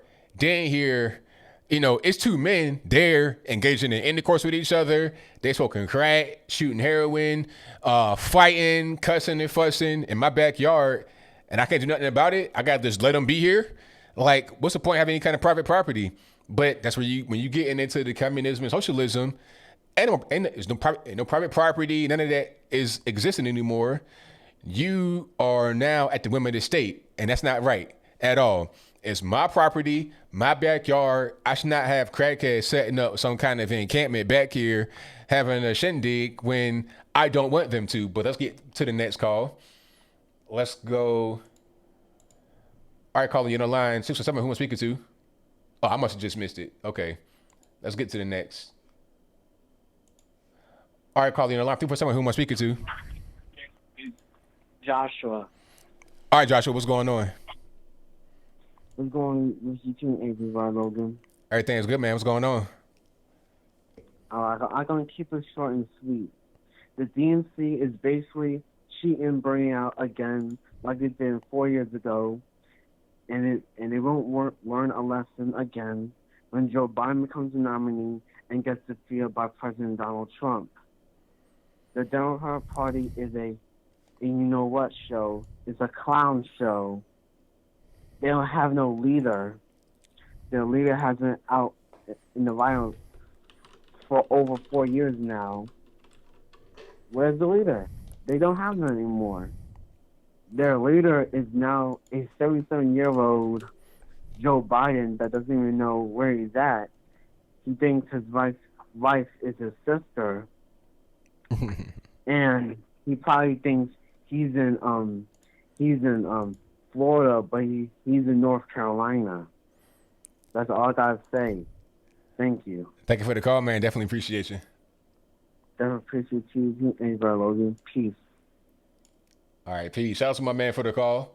Yeah, this guy, what's my man's name? Joe Biden, Creepy Joe, Sleepy Joe, doesn't know where he is, who he is. It's a shame, really. It's sad that he's having to be out here running because they have nobody else. They should put somebody else there, but they probably told Joe, like, hey, man, you got to do this. You got a debt to pay. It could be some other stuff going on like that, but who knows? I'm trying to find that clip right quick of the guy that had the homeless encampment in his backyard, but let me get to the next call in the meantime. All right, call you on the line. 217, who am I speaking to? Caller 617.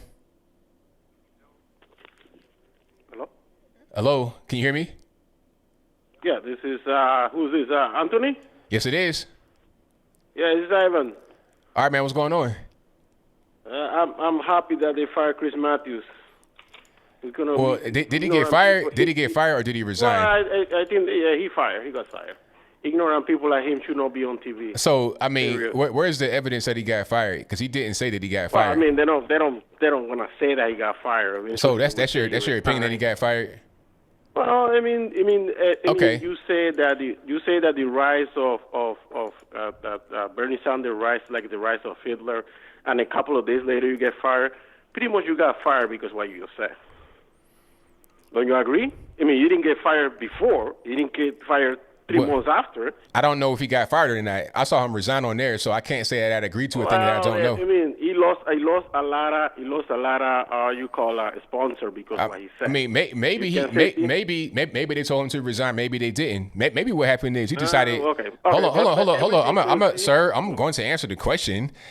Maybe what happened was that he got frustrated because they were trying to tell him to change the way he talks and to apologize over and over again, and he kind of rage quit. That could have happened. I don't really know. Okay, all right, but regardless what he said is ignorant. I mean, you want to compare a mass murder where somebody who had never threatened to kill anyone, and you're going to call him, you're going to say that's the rise compared to the rise of Hitler? It's insane. So that's why the people in this country are misinformed, because you guys keep comparing him with Fidel Castro, comparing him with Chavez. Comparing who to Fidel Castro? Well, I mean, all you guys saying, no, I didn't see you, but you keep saying that we're going to be like Cuba if these guys take over, when it's not true. We don't want to be like Cuba. Is that what I said? Over. That's what you just said. The other day I was talking to you, and I asked you, how is it going to happen? You didn't answer, and I asked you, we have three forms of government. So we got the judiciary, we got the legislative branch, and we have the executive branch. In order for that to happen, it will have to overpass the legislative branch and the executive and the judiciary branch, right? because this country is not run by one person. That's that we don't have that problem like they have. What happened in Cuba was a takeover from another dictator that was Batista. So why did Bernie Sanders praise them? I don't understand. He didn't praise Cuba. He praised the educational system. But why pick? Like there was no point in picking Cuba. Sir, we're getting into a thing that we already talked about. So let's keep moving on. Okay. I didn't want to talk about that, so I don't want to. Sir, I said move on. Like move on or not. So okay, so about that it's not a communist, it's not a socialist. It doesn't want to own the production of the private sector. Look, man, did you hear me or no? I said move on. But I just wanted to be clear. It's not that. Sir, like you got one more time. Okay, so do you agree that Bernie Sanders was talking? It's a company called Sanofi. This company is the one that helping to develop the coronavirus drug and treatment. What company was that? They got 200. It's a company called Sanofi. It's a company there's 3 other companies. There's Johnson & Johnson and the other pharmaceutical companies that now they working in the drugs to develop the cure for the coronavirus, the treatment. So there's 2 of these 2 companies. Now they got awarded I think Safari got $226 million from the government. So you agree that this company should be getting money from the government? They're private companies? Well, I don't know. No, I'm asking you, is it yes or no question? I don't know. You said, do I know? And I don't know. I don't know. So you don't know if they should be, but this is private company. Why are they getting taxpayers' money, though? That's well, it depends on the situation. It depends. Like right now, we got we're trying to prevent a pandemic from happening. So if you have a company that is acting in the public good and the public interest, why not give them some money so they can help the public good and the public interest? Because the goal of the government is to protect the citizens. So if you have some kind of disease that nobody knows about and we need some help with now, why not have the government invest into that? Because the government does invest in the healthcare and, cancer research and stuff like that. So good, why not? Good. So you done? Okay, so that's good. That's good. I'm agree with you. They should. If they want to pay because they want to explore the drugs, it is a humanitarian situation. Now, do they supposed to? So now, who's supposed to set up the price of the drug? The government or the company? Well, it'd be the company. Why? Because no. We pay them to develop the drug. We help them. We give them millions of dollars to develop the drugs. But it ain't the government doing it though. It ain't the government doing it. Just because the government. We pay them. No, sir. I'm going to talk now. Just because the government helps a company does not mean that they can just control the company. Because if you want to control the company, then you got to be part of the government. That's not what's happening here. You can't. But it's okay for them to take money from the government. Well, I mean, yeah, because they're helping. But that don't mean look, if I get a loan from a bank. If I get a loan from, sir, I'm gonna talk. If I get a loan from a bank, the bank can't just control me and tell me to do whatever they want. I'm gonna go to the bank and say, hey, let me get a loan. Matter of fact, if I get a grant, how about that? If I get a grant from the government for college, when I was in college, I got a Pell Grant when I went to the community college. So I say I get a Pell Grant. It's not a loan. I don't gotta pay it back. It's free money I get because I'm going to college and I make under a certain amount of money. They can't tell me that I have to go do this major or that major. They gave me the money, then I can do with that what I please as far as paying for my college. But they can't control me and what I do after the fact. That's not how that works. Can I talk now? Go ahead, go for it.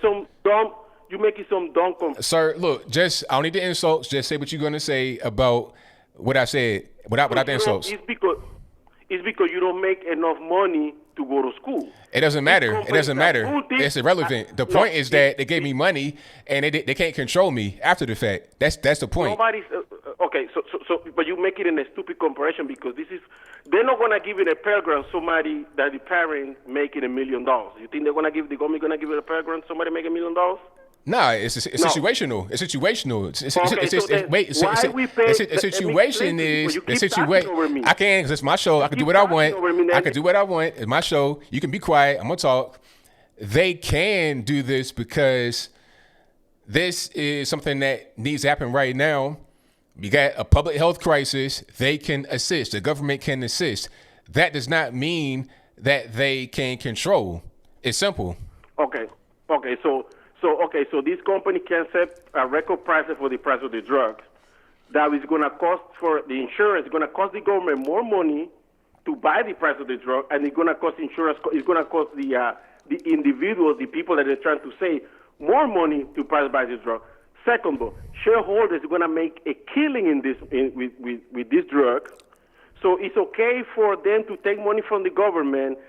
So pretty much, I'm a socialist one day, but when I develop the drug, I'm a capitalist. Is that the way it works? That's not socialism. If the government assists, the government. No. Money for the government. I'm answering your question. I'll let you talk. Now I'm answering your question. I'll let you talk. Now you can be quiet. I'm gonna mute you. Now it's not socialism because the government is assisting. The government should be there to assist in times of need, but not always being in your life and very intrusive. It's very simple. That's all. But just because they assist you in a time of need does not mean they can control you. That's all. Funding all the time. They just don't do it now for the coronavirus. Just give an example. They get money for all kind of drugs and problems that we have. Cancer, reason for they keep getting billions of dollars, these pharmaceutical companies. All right, so we're kind of running low on time, so I'm gonna ask you a question. So we got a long time. We're sir, look, just I need you to look, man. I don't got time for you to be trying to, just jabber in my ear. So we're running low on time now. If the government assist these companies in any kind of way for any drug, should they control them? They should control the prices. Yes, they should control the prices because it's our money. So a private company, because I'm not done talking. I'm not done. So a private company that gets any kind of help from the government should be controlled by the government, even though they're a private company and they have their own money and their own innovation and they put their own money into the company. They got to get controlled totally by the company by the government to the point where they got to have their prices controlled. But you don't let me talk, though. You keep talking over me. I'm trying to talk I'm trying to get a question out, and you're interrupting. You don't understand that I have to talk, and then you talk. That's how we have a conversation on the show. But go ahead. So should be people from the government, a delegate administration for the government, they negotiate the drug prices with the private company. That's what we don't have. That's what Bernie Sanders said. You said what now? We don't negotiate the cost. We should have a delegate from people from the government, for Medicare, Medicaid, for whatever people that have with the expertise to negotiate the drug prices with this company. We are not negotiating them. They say the prices. They could set $1,000, $2,000, and people have to pay for it. That's what one of the reasons why medicine in the United States is so expensive compared to Canada, compared to Australia and all those countries. $8, a medication that costs you $8 in Australia costs you here $2,000. That is the reason. I don't believe that they should take taxpayer money, and at the same time, they should set up the cost of the drug prices. So you learned something today. I'm glad. I'm out. Have a nice day. I did not learn anything. Nah, I mean, you can get help from the government. That don't mean that you can't be controlled by the government. That doesn't make any sense. That's communism right there, when you're controlled by the government, and it doesn't really work too well. So it is what it is. You can talk about drug prices, but that's a thing. I think what we should be doing, what we're doing right now, is getting the government out of the health insurance industry. That's a problem. That's the bigger issue versus the government assisting with cancer research and stuff like that. That's a whole different ball of wax. Now, I got the point. The point is that he was making, since the government is giving aid to these companies, why can't they control the price? That's the only point that can be made. I don't see any other point that can be made. But just because the government helps does not mean that it can control. If you can control the prices, then, at that point, you're not private anymore. You're part of the federal government. All right. But let's get to the next call. 918, you're on the line. Who am I speaking to? Trey. Ooh, finally got through, man. I tried to call on Sunday. I could not get through. But yeah, I was going to say, where do we start? I got a better word for what the Democrats are doing. Everybody's saying that they're rigging it. There's a better word. It's called collusion. Oh, yeah. They're colluding. Yes. They are colluding. Yeah. So, yeah, I think they should keep Elizabeth Warren in the race because, she's kind of got a little bit of Bernie. She can still vote from Bernie. I think that would be a good strategy. I don't know how much money she got. But Donna Brazile, that was hilarious. I actually think she's on a Fox network because Juan Wade is, tired of getting all the backlash. He's like, you got to hire somebody else. Take this heat off me. Yeah, I know Jason Whitlock has a segment. Oh, go ahead. I said, yeah, probably so. You're probably right about that. Yeah. So, yeah, she was talking nonsense.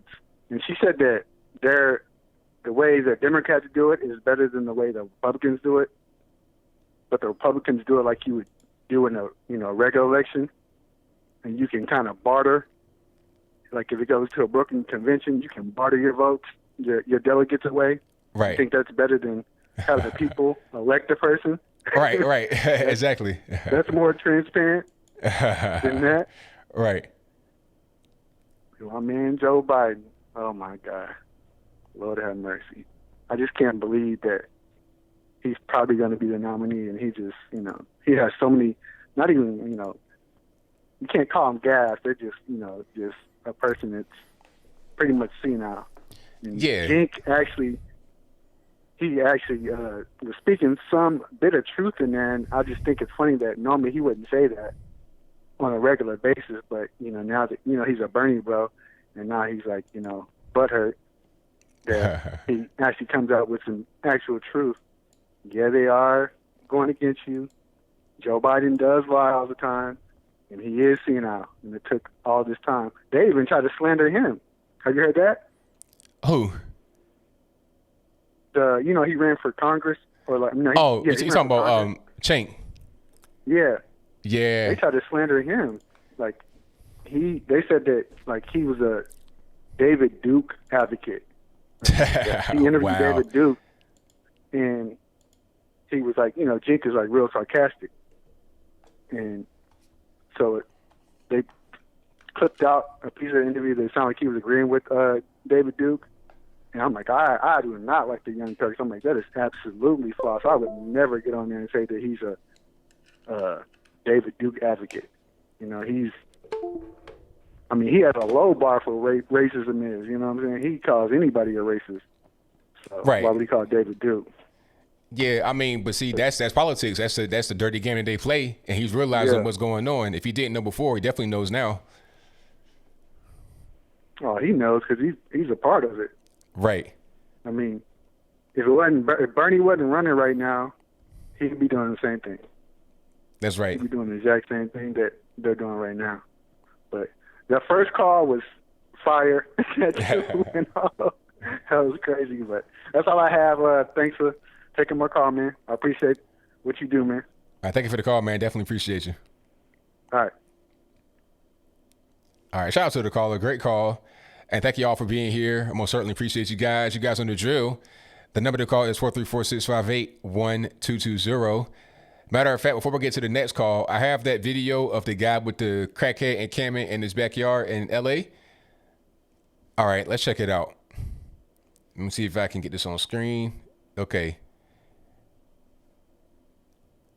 Now, there's some language here, so I'm not going to play too much of the audio. Let me show you the craziest thing you've ever seen, okay? We're at my house in West Hollywood, okay? Look. I'm sorry from the beginning. Let me show you the craziest thing you've ever seen, okay? Oh, matter of fact, okay.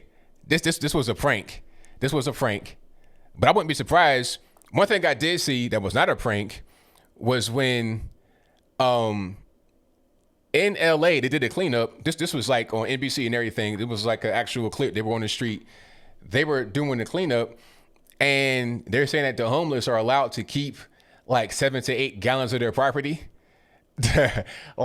So for instance, if you got a tent on the street, right, and you are in the area where they're trying to clean up, they can't just take trash that you have on your possession from you and throw it away. You can keep some of that. So you can kind of like have like a little miniature hoard in your tent due to the laws that are on the books. And if you're in LA, places like that, Seattle, Freattle, you're allowed to have tents. I saw one street where On one side of the street, it was like an underpass of a bridge or something. One side of the underpass, you could set up tents and stuff like that, and it was all good. Little party up under there. On the other side, there were no tents, no trash, not even a piece of litter, nothing. Because one side was LA where it was permitted, but the other side was Culver City where it was not permitted. So we see kind of what's going on. Alrighty. But let's get to the next call here. 416 on the line. Who am I speaking to? It's Cigar Box. How you doing? Everything's good, man. What's going on? Oh, man, it's another day, another insanity all over the place. I think Ivan doesn't realize that if you get a loan with the government, you can have different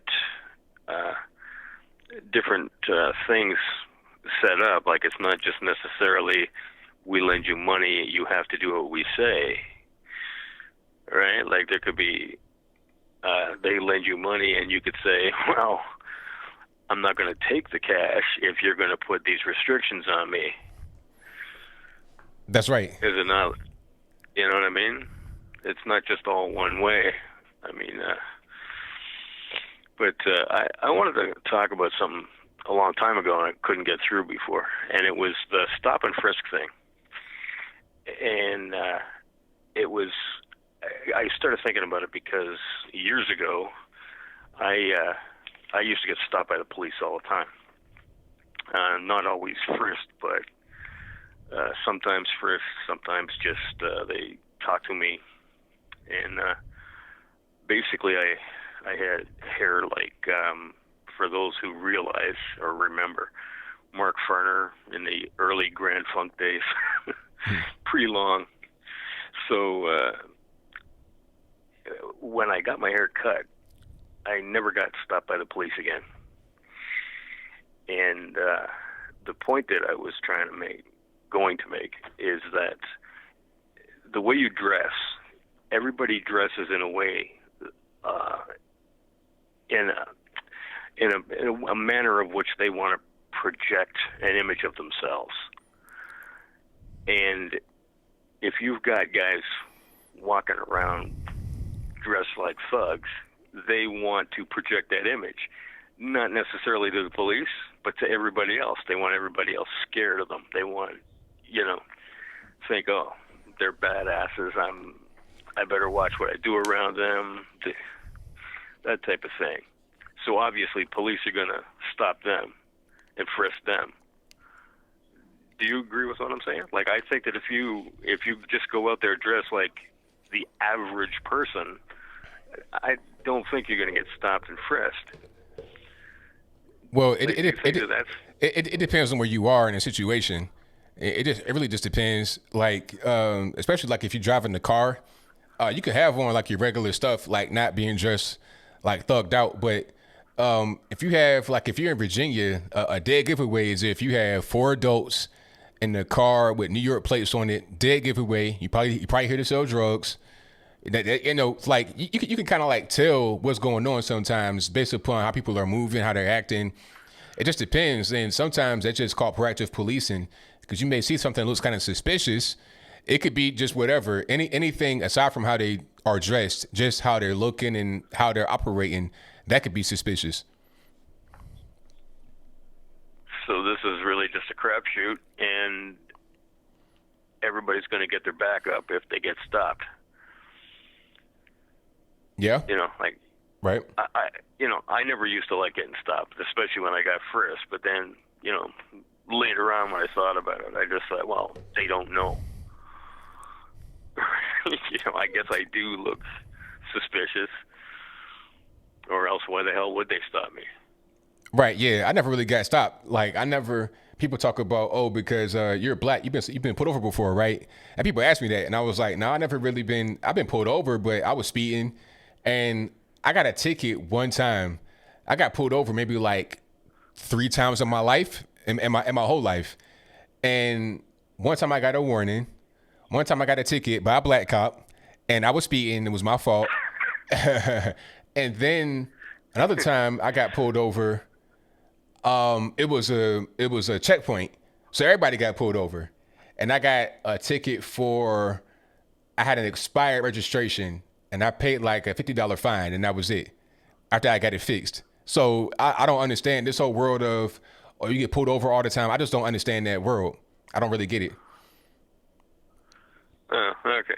I was just thinking, like, generally speaking, not, it's not like Die Hard, you're going to go out dressed in a suit and they're not going to stop you. Yeah. It's just, but, like, for the most part, guys going out looking like they're in for trouble are going to. Another guy was telling me that his grandson was complaining to him that the police were always hassling them. And he said to the boy, you guys live in a rent-controlled building, and you're sitting outside in an $80,000 car. Why do you think that they're hassling you? They right, exactly. He's saying, well, we should be able to have a car. He goes, yeah, but come on, like, where did you get money for an $80,000 car? He goes, I'm asking you myself. Right, so it's just two and two together. Being a cop is a crappy job as it is, especially down in the States. It's horrible. If they were able to trade with a job with a cop up here in Canada, they would go, holy crap. The money's much better. The risk is a lot less. And I really got a lot of respect for them. But anyway, that's all I had to say. I'm going to let you go and get on to some more stuff that's pertinent to the discussion. Okay? Right. Thanks for the call, later, man. Anthony. No problem. Bye. All right. Thanks to my man Cigar Box for the call. Most certainly appreciate him. And thank you all for being here. You guys on the drill, the number to call is 434-658-1220. And thank you all for being here. Let me get to the next call. 562, you on the line. Who am I speaking to? ABL, hey, what's cracking, my brother? This is Edward from the greater Los Angeles area. All righty, man. Everything is good, man. What's going on? All right, check this out, man. I'm a Hispanic, and I have a lot of Hispanic friends at work, and we talk, politics here and there. And they know I really keep up with this, so they see what's going on and the lies that are exposed because, it's everywhere. It's funny because at first, when I went into this company, when Trump was first, when he was elected and everything like that, everybody was like, man, Trump is this, Trump is a racist, Trump is that. But slowly but surely, when the lies come out, they see it and they agree. They can't help themselves. Like, yo, you know what? Trump is doing his thing. I work with a lot of black people. I work with a lot of Hispanics. I work with a lot of Asians. Everybody sees it. You know what I mean? And it's just crazy because before, when Obama was, in office, I voted for him in 2008. I thought he was actually going to make a change, but he didn't do nothing. All he did was just kind of make it worse. And it's crazy because he made it worse for the people that are hurting the most. And if you want to see a socialistic country type, see what's going on in California. Everything that's going on over here in LA and everything, it's crazy how people can still see, Bernie's going to do something. He's not going to do nothing. He's not going to do anything but for us, man, because the taxes are super high over here. I make over about just about $60,000 and the housing over here is just crazy. It's too expensive. And if these people around the country want to see what socialism really looks like, man, I mean, California's getting there. They're trying to scoot their way into that, and it's not working over here. And people are tired of it. And I'll tell you that, a lot of people out here are tired of it. Yeah, man, I've been seeing that a lot, especially California. The cost of everything goes up. People say, oh, I don't mind paying high taxes if I have good services, but they say that without having to pay the high taxes. Once you actually get in there and you see how much money you spend and you see how everything is so expensive, everything is just, the cost of living is just so very high, and it's not necessary to even have. Like, I'm hearing about gas prices, you got so many taxes that are in the gas price, it inflates it to the point where it's too high to even really afford it. Yeah, exactly. And everybody's mad about it. Everybody sees it, but the change is the people that are elected in office. You know what I mean? You got all these Democrats running over here. They're supposed to be representing their constituents, and they're over here trying to, impeach Trump. They're too worried about Trump. And it's like, yo, you guys have to look after your own people, the people that have put you there, right? But they're just so corrupt. That's right. And it's funny, the reason, it's funny how when Trump got elected, all of a sudden everybody started paying attention to politics, right? So you got all oh man, Trump this, Trump that, and then the news outlets are pushing out how racist he is and everything like that, and people just glue onto it for a certain amount of time, and then the people that are smart enough to see, they're like, yo, this is all BS. You know what I mean? This is all just, just a bunch of loose lips. They're not doing nothing. And Trump hasn't done anything. And the funny thing is, shout out to my mom, man, because she's the one that was all about Trump, right? And when he was running, I was like, man, he ain't gonna do nothing. I was a doubter, bro. I was a doubter straight up. He's not gonna do nothing, Mom. Come on, he ain't gonna do nothing. But man, the amazing thing is I see it, man. Dang, he's doing stuff. He's doing stuff for people, man. And this is gonna, people are gonna go out there and they're gonna vote for him. And they're going to probably be low-key about it or whatever, but they're going to go out and they're going to vote for him, man, because they see the changes that he's making. And, this dude has balls, you know what I mean? He's not out there being a sissy. He has balls. He's going to say what he's going to say. And, that's I guess, real out here, real recognize real, So, I mean, I just wanted to call in, just put in my 2 cents, man, and just shout out to all the people out there that are trying to spread the truth. You know what I mean? No doubt, man. Absolutely. All right, man. You have a good one, brother. All right, thank you for the call, man. Definitely appreciate you. All right, bye. Yeah, shout out to the call. Most certainly appreciate them. Hey, California, a lot of people out there, they're awake. They see what's going on. That the socialism, to some people it sounds good. It sounds good on paper, but then once you actually get there and people are implementing it doesn't go as advertised, and it's a big mess. But shout out to the caller. All right, let me get to my next call here. 626, you're on the line. Who am I speaking to? Hello? Yes, who am I speaking to? This is Ulysses. All righty, man. What's going on? Oh, okay. We're on the lag or something. Yeah. First of all, number one, I want to tell you, I appreciate all your comments. I watched your videos for the last couple of years. The only thing is you don't digress anymore. I miss that. I do it here and there. You got to catch it. That's all. Yeah, once in a while. You used to do it almost, every video. But the thing I wanted to say something about it. I barely saw that video with Donna Brazile. It's really kind of funny. The first time I saw her, I think she was on CNN. I actually liked her. She seemed articulate, and basically she was a very good speaker.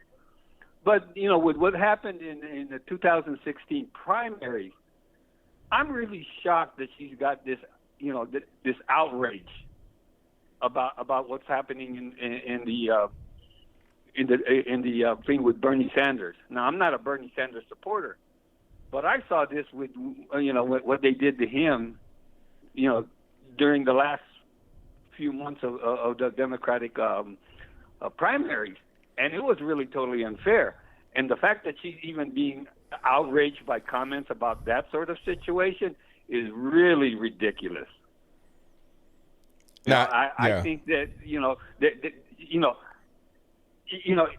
the system is what it is. They should just own it, and they're saying, hey, that's what we do. Instead of saying, oh, no, we don't do that. The Republicans are the ones that do this kind of thing. It's outrageous. That's outrageous. Her behavior and her response was definitely outrageous. Yeah, I agree with you 100% because, everybody can see what's going on. Like, it shouldn't be a secret at this point. If it's a secret, it's a terrible one because it's out there in the open. It's like you can't hide it. It's like if you try to hide the fact that Bruce Jenner has now become Caitlyn, it's like, I can see you, sir. I see your wig and your surgery. Like, I see what's going on. So there's no point in getting mad about it. You're right about that. Yeah, it is what it is. It's transparent to anybody that's even got their eyes open. So own it, and just and don't pretend, don't be a hypocrite and say, oh, no, we don't do that. We don't, you all do this. No. I mean, like I said, I'm not in favor of Sanders, but it ain't right what they're doing to him. And then they did this in 2016, and it's really kind of ironic. After he lost the primary to crooked Hillary, he basically backed her up, and now she's going over there too, saying, "Oh, it's a laugh, what he's doing." It's like you're turning on your own. All right, you always said that he voted on your side, whatever his policies were and all that. He's on your team. Now you're going to be basically denigrating him because you don't want him because that's not where your party's at. Well, then you should have never let him into the party in the first place. Right. So anyway, also regarding Trump, man, I'm just, I wasn't totally in favor of Trump in the beginning, but I voted for him because I thought, okay, basically he seems like he's honest. Okay, he's upfront. And as a matter of fact, I grew up in Seaside, California, where it's predominantly black. And what he does is what we used to do all the time. I think that he should, more blacks should gravitate towards him because he actually, he does what we used to call the dozens. And I think it's really kind of funny that, he should get more black support because he actually, number one, has done more for everybody, not just blacks, Hispanics, Asians, whatever, and everybody's portraying him to be this racist. Well, he's a terrible racist then. Exactly. Like, and the funny part is that, a lot of black folks, they loved him. Like before he became the president, they loved him. He was on all the rap songs and everything else. Yeah. But now all of a sudden, since the media says that he's bad, then it must mean he's bad. It's crazy. Yeah, and that shows you the knowledge that these people have. I mean, they're robots. They just do what they're told. And a lot of them, I hate to say it, claim to be woke. Well, if you're woke, you should see the truth, in the whole thing, not what you're being told, because what you're being told are all lies. That's right. Yeah. So anyway, that's all I got to say. I'm glad I got through. I've never tried to call you, but today I was watching your video and I said, hey, I got to go talk. I got to say something because I was really infuriated with what Donna Brazile did. I mean, it's ridiculous. I used to have lots of respect for her.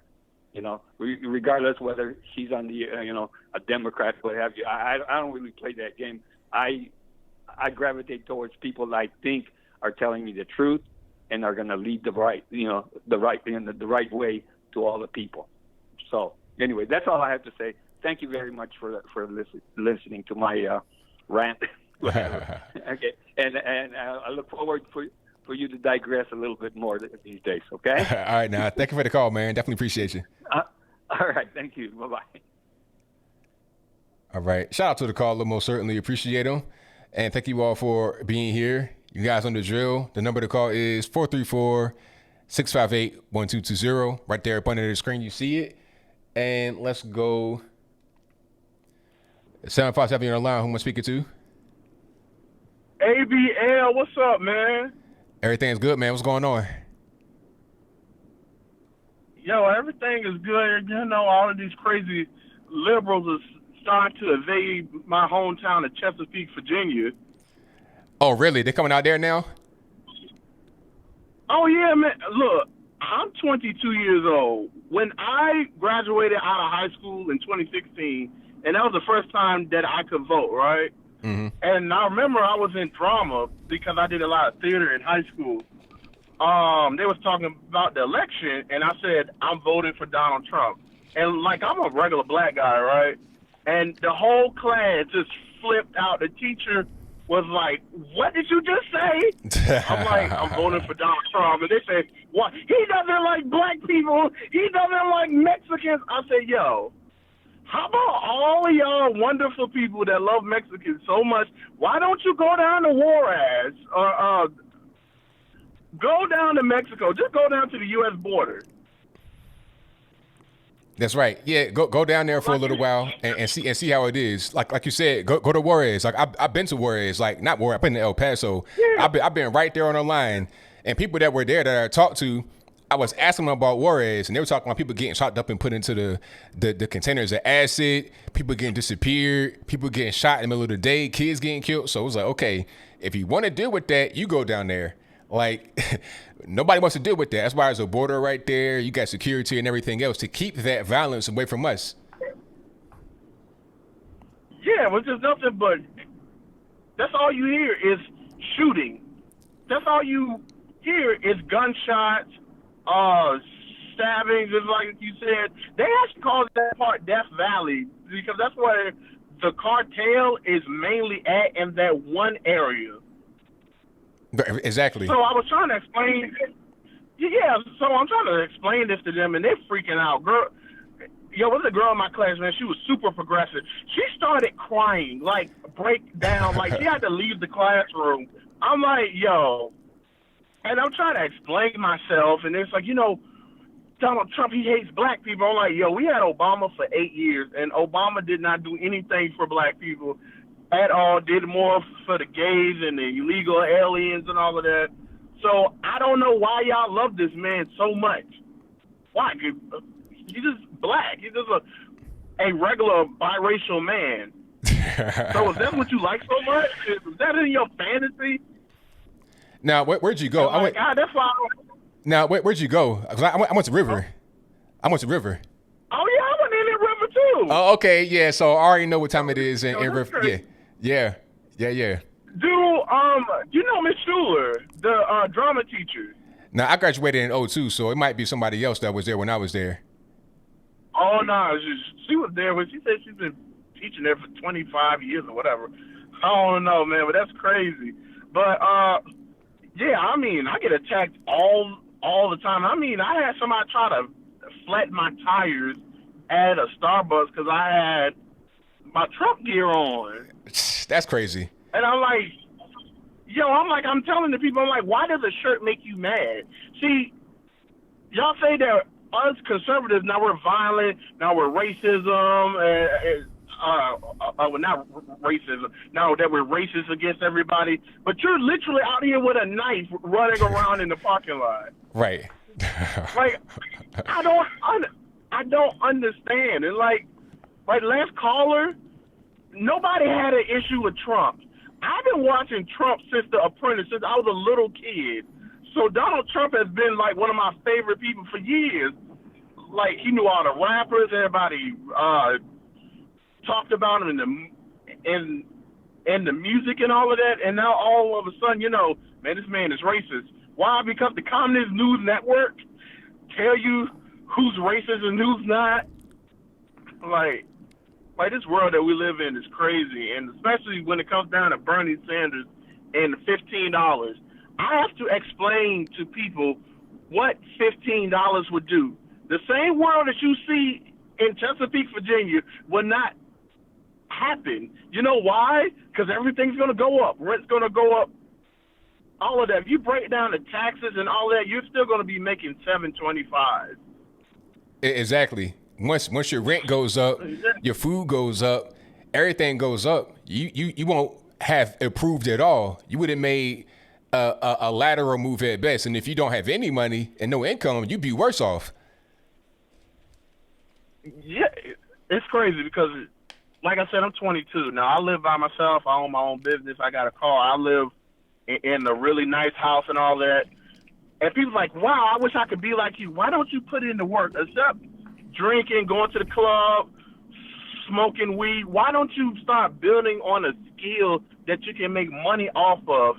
Just running around McDonald's say, we need $15. I'm like, why? Because we work hard. I'm like, okay, so that means if you get 2 jobs, you work 40 hours a week. That's over $50-something thousand. You can't work at Wendy's and McDonald's and no, that's crazy. I'm like, you got to start low and then build yourself up. Like, I don't understand. It's like all of these young people, they don't want to do anything. They just want to have everything handed it to them. And, like, that's not reality. Like, in my town, like, they have a lot of the anti-bullying. Hey, if you donate this, now you're helping this little boy. And I'm like, why aren't you taking that same energy and teaching them how to do skills? Teach them communicational skills, how to deal with problems. Because I was talking to this girl, she got very upset with me. And I said, when you have a job, you're going to deal with somebody that's in opposition to you. Right. Exactly. That's life. That's life. Yeah. I'm like, you got to be able to. You got to be able to deal with it.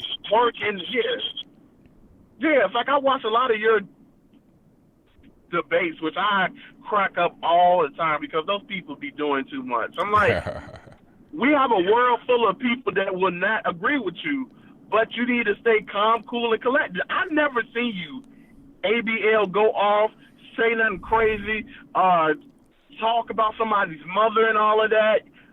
Like, you're a calm and cool and collected guy. Exactly. I mean, that's how everybody should be. Crazy things. Because ain't no point in being all upset. Like, what's that going to do? That won't help you get your point across. Yeah, I'm like, we are an adult, so we should carry ourselves like adults. That's right. And that's my whole spiel. So, I mean, I don't want to hug up all the airtime, but I really support you in your movement because I do a lot of political things in my area, and people be trying to run up on me, call me a coon and all that, and I just sit there and I smile. Right. I mean, I'm right there with you, man. I know how it is out there too, man. People are conservative out there, but they ain't gonna say nothing to you. They'll keep it on the low, and they keep it to themselves. The people that are just they hide you. Yeah. I'm like, they will literally hide you. But Trump 2020, let's keep the movement. # don't smell my hair, Joe Biden. Peace. All right, now take care. All right, shout out to the caller, most certainly appreciate it coming from Chesapeake. Yeah, we went to the same high school and everything. Yeah, that's cool though. Yep. But hey, people out there, they're conservative, but they're just kind of do on the down low. They won't tell you. And you got the people that are going to be vocal. They kind of get all upset. But River is like a mostly black school. At least it was when I was there. Or probably like a 50%, 55% black school. But you got a lot of woke people that go there too. A lot of the woke, maybe some new immigrants, some whites that come from like the wrong side of the tracks, and people that come from nice neighborhoods too. Like I lived in a pretty decent neighborhood when I went to school there.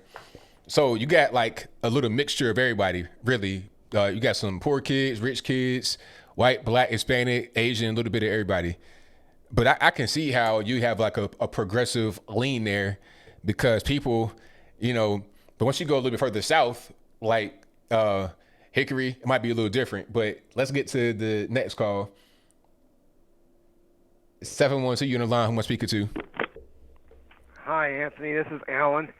You asked me a question. I texted you something about Schumer.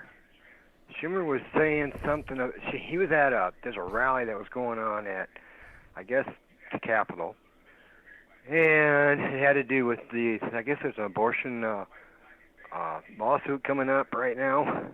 I guess it's tomorrow from Louisiana, if I believe.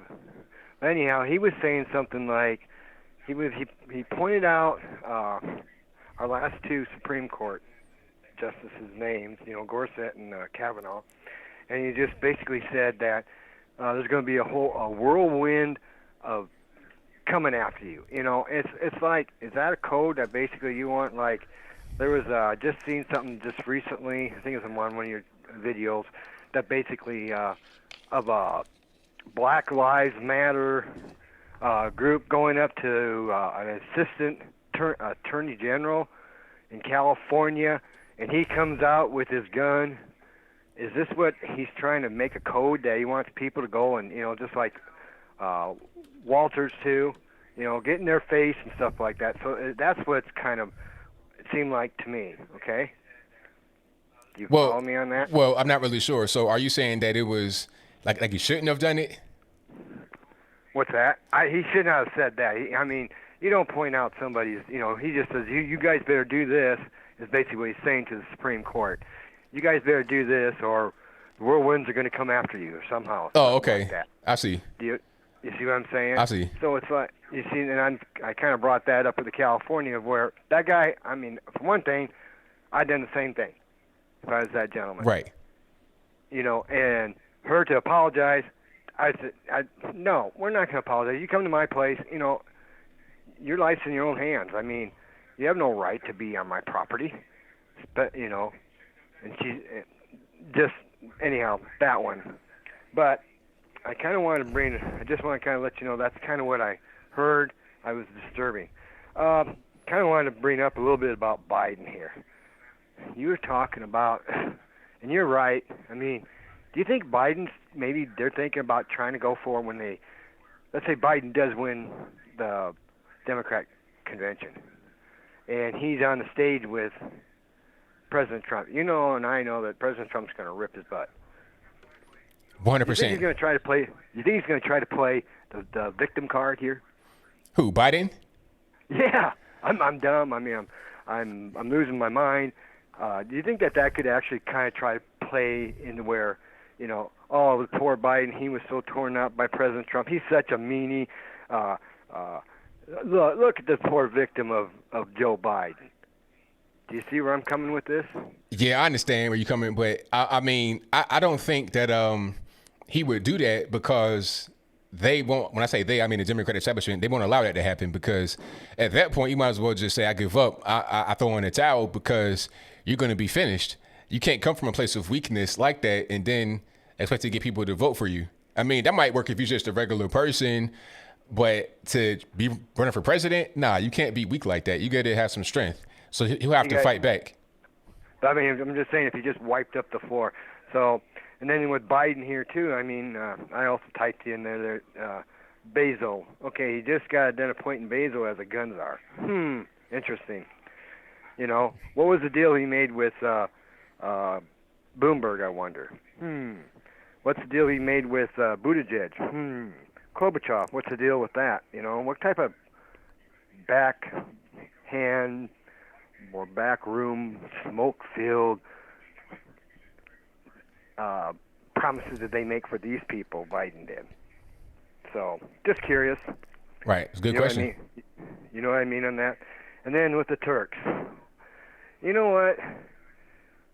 They should have known from the last time that the Democrat Party with Donna Brazile, which we'll get into that one, where there was deals made that basically had Clinton win that nomination. Now, after that, that deal, they knew that Bernie got screwed, and then all of a sudden, now they're crying because of what the social media or the cable networks are like labeling Sanders. They had a chance to where they kind of could have straightened a little bit of this out with all the Mueller investigation, the impeachment hoax, and stuff like that. They could have helped out their cause a little bit better, the way I look at it. But now, since they didn't say nothing about that, and now they're like, I mean, even he said, if I remember him saying was, well, look, Biden lies 1,000 times, and they'll still cover for him. I mean, am I right or am I wrong on this? You on it. You're on point. I mean, so, with them crying now, well, where were you about 3 years ago? You guys should have been thinking about this. So I have no sympathy for them. I wish they'd at least jumped on Ben of truth instead of just my ideology, I guess. So that's about the ones I've got to hit on right there. So I just wanted to thank you for letting me talk, and I just kind of want to have you kind of keep an eye open for that. Because I heard that, I typed something on someone said that Roberts also responded. I have not found that yet. So on that Chuck Schumer thing. Gotcha. So I don't know what's all. I mean, I actually sent an email to my senator and even the Mitch McConnell. So Right. saying that. I think he needs to be, you know, if he's going to start threatening, or any of them, I don't care, any of them, start threatening, basically like what Ted Cruz had gone through at the restaurant, or you start calling this stuff out, you know, we need to start actually stopping this before it gets any bigger. I mean, okay, or else we're going to have a burn Milwaukee down burns is going to happen. So just like that, be careful in Milwaukee. That's all I got to say. And I hope that the police and even the president might have to get involved of getting, you know, hate to say it, get some troops on the sidewalks there. Well, hopefully everything works out for the best, man. But thank you for the call. Definitely appreciate you. You bet. Thanks. All right. Shout out to the caller. Most certainly appreciate him. And thank you all for being here. I most certainly appreciate you as well. And thank you to all the mods in the chat. You guys are doing great. We got a few trolls in the house tonight, but thank y'all for sniping everybody. I really appreciate y'all. And we have a video right here speaking about Creepy Sleepy Joe. This video apparently was on Super Tuesday, and it got uploaded to social media. This is an angry Iraq veteran who demanded to know why he should vote for someone who backed a war that saw hundreds of thousands of killed and has blood on his hands. So you see the vet right there, clearly. You see the lady like, uh-oh, and then you see Sleepy Joe looking confused. Let's check it out. I'm an Air Force veteran here with an Army veteran. We're just wondering why we should vote for someone who voted for a war and enabled a war. You know, thousands of our brothers and sisters, countless Iraqi civilians. You enabled that war. You also gave a medal to a man who enabled that war and caused that war. Your blood is on your hands as well. And you're disqualified. You're disqualified. My friends are dead. So is my son who was in Iraq. Okay? For a year. That doesn't matter, right? You don't think it matters to me. It matters a lot to me. I'm sure it does. Okay. And I'm not going after your son. You better not. I'm not. Oh, really? Now you want to try to like put the finger at him? You better not. It's like, what about me and my friends? Now you just want to try to play the victim. That could be what the caller was just talking about trying to play the victim. Well, my son died too. I don't care about your friends. So that was that he has flashes of, himself. You're disqualified, sir. Disqualified. The blood is on your hands. Blood is on your hands. No. My brothers and sisters died. Wow. Hey, expect to see a lot more of that as the campaign continues. Yeah, but this whole trying to point the finger at him like, nah, it's your fault, all this, that was crazy. But that's where we at right now in 2020, huh? All right, let me get to the next call. Let's go 405, you're on the line. Who am I speaking to? Hey, ABL, it's Naomi. How are you? Everything's good. About yourself? I'm good. I have a question for you. All righty. I kind of came in a little late, but I haven't heard anybody talk about it. I saw a video the other day where Bernie voters were talking about if he got kicked out again, that they were going to riot. Yeah, I think I saw that same video, actually. It might have been like a undercover video. Something like that, yeah. So I guess I'm curious, has anybody heard anything more about it? I'm not sure if there's been any update after that, but I think a lot of these Bernie bros, they may have that mindset because remember, Steve Scalise got shot by a Bernie bro, right. and he almost died. So you have some violent Bernie bros out there that may do a thing like that. Now, they may just be talking. They could just be saying, oh, we're going to tear it down just out of anger. But some of them might act on it. It's kind of hard to tell who's just talking, who's really going to do some damage and cause some real harm.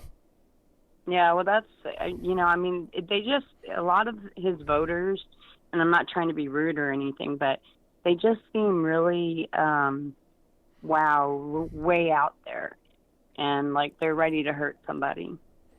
Yeah. So I just didn't know if anybody else had heard because, you figure if he's already starting to get booted out, you never know what's going to happen. That's true. That's very true. Well, promise me that if you hear any more, you'll do a video on it. I love watching you. I most certainly will. I'll put it out, and everybody will know what's going on. And also, too, I agree with the other caller. The I digress.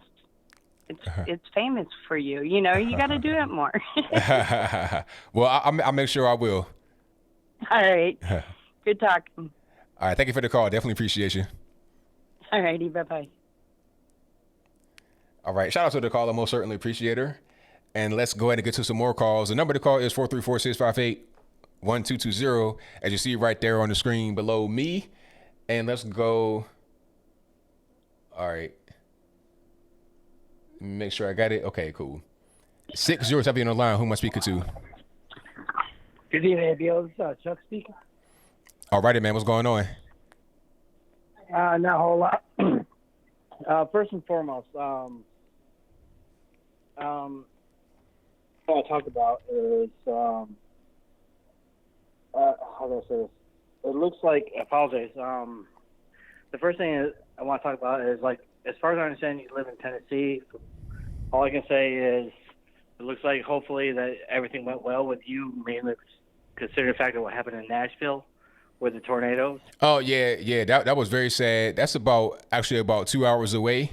So, yeah, that was sad. I mean, it was a really big thing that impacted a lot of people across the state, because I think that there was one storm that happened in Memphis, which is about 2 hours from Nashville. And then Nashville is 2 hours from here. It was a big tornado up there. The governor, Bill Lee, and I met him before when he was running. Great dude. We came on Fox News and was talking about a devastation. I think he had like 24 deaths so far, and there's still many unaccounted for. The storm came. Nobody knew it was going to come. It was no real warning. Middle of the night, so nobody could prepare. That's the main thing, because you may hear a tornado, so like a train coming. You can kind of hear it a little bit, and you get a little bit of time to react. But people are sleeping. They have no chance. It was really sad. So, yeah, very unfortunate, but we're okay over here. I mean, continue on a little bit with that. I mean, I have you subscribed and notification bell, and I know it's like, hey, ABL should be posting something up by now. Hopefully you didn't get hit by the storm or the tornadoes. Right. Because I don't know exactly where you live in the state of Tennessee, but I was like hoping everything was all right. So thank God that everything was okay for you. First and foremost on that one. Second thing is, the thing I want to talk about was this upcoming Super Tuesday. Yes. And this Super Tuesday, honestly, in my personal opinion, proves the fact that Trump is going to win, hands down, no matter what. Oh, and yeah. The reason why I say this is, if I'm not mistaken, I think Mark Twain said, history doesn't repeat itself, it rhymes. Here you're seeing the Democratic establishment coalescing together to, literally in broad daylight, take nomination away from Bernie. I mean, everybody in the right mind says, yeah, they're trying to rig it against Bernie. And this time, instead of emails secretly, it's actually right in broad daylight, in my personal opinion. Yeah, I mean, that's a good point. But go ahead. I mean, like last time you had the Bernie bus or the Bernie bros, whatever the case would be, some people had the chaotic vote. And my personal opinion is people are going to be like so angry if they did this once, now they did it again. I'm just going ahead and flick the bar for Trump, just to more or less give as another. I apologize, I can't remember the other man's name. More or less give the middle finger to the establishment of Democrats again. And it's going to be even worse, in my opinion. Yeah, I think you're right about that. And, like, as for anybody who happens to be listening that happens to be a Bernie supporter, this is a question I have to ask them of this. My question to you is this. Why are you going to actually put faith into a system that, one, has never worked throughout history? Second, and this also includes the coronavirus in the mix, the Spanish flu was the worst global pandemic in the U.S. or the world history as if we know it. It literally infected half a billion people, 1/3 of the global population at the time. It killed at an estimated 100 million people, estimated 50 to 100 million. Mao Zedong, his Socialist Party, killed between 20 to 100 million people alone. That's not even including Soviet Russia. Right. was Stalin. So why are you going to put forward? And the worst thing is, and this is the part I don't understand of people, is like when they support this, I'm like, and the main reason why they died was not so much the fact of the authoritarianism. Yeah, that was a problem.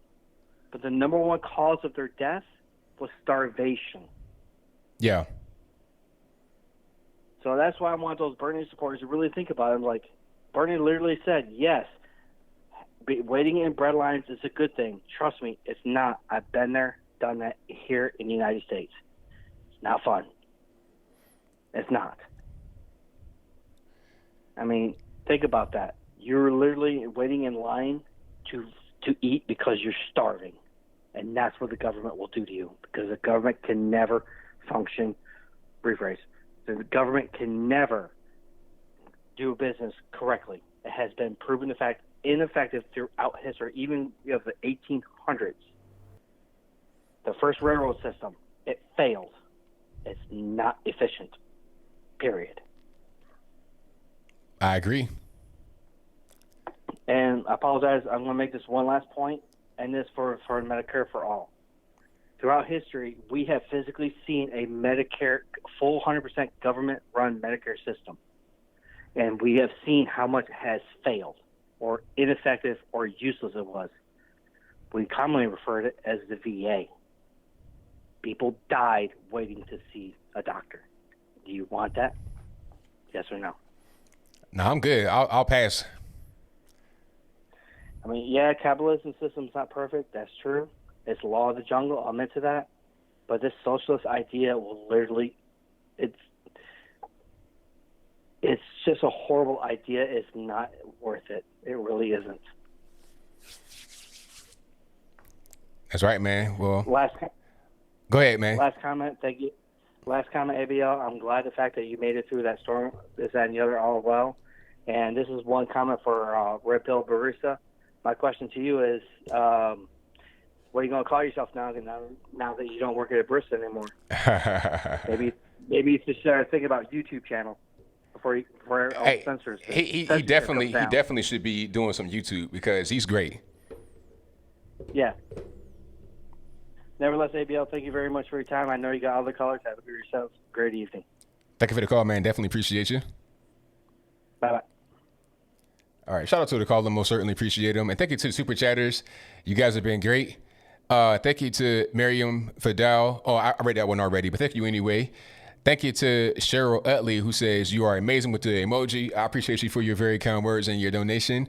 Thank you to Tina Bobino, who says, ABL, have been watching you daily for some time. Well, thank you for your support. I really appreciate you. Hey, I couldn't do it without you, so thank you.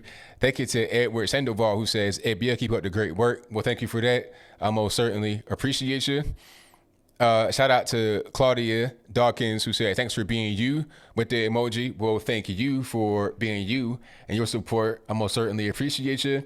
And shout out to Jam On It, who says, we don't have time for that. We can't hear you. The caller is a troll, and we are about love and awareness. I don't know what you're referring to, but thank you for your donation regardless. Okay, let's get to the next call. 239, you're on the line. Who am I speaking to? ABL, sir. How are you? Everything's good. Thanks for having me on, sir. No problem. I'm hearing echo because I'm on speaker, so you gotta just do regular headset mode. How about now? All right, that's better. Okay, perfect.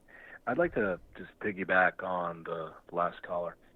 I was in healthcare for quite some time, and being a part of who provided ACA care, Obamacare, and not to say that, President Obama didn't have great intentions in his purpose of the healthcare.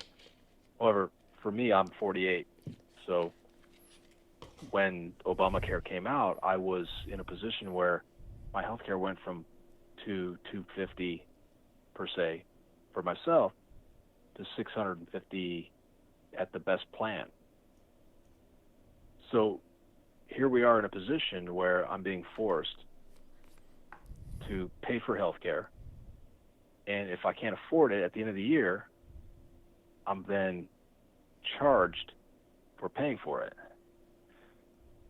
So in regards to Bernie's entire plan, it's a failed system from the get-go, because he has no plan, he has no idea, he has no blueprint to what specifically that plan's going to entail for the average American like you and me, the Joe citizen, that works 9 to 5, makes what, $30,000 to $50,000 a year, and is able to map that out specifically per year based on having children, etc.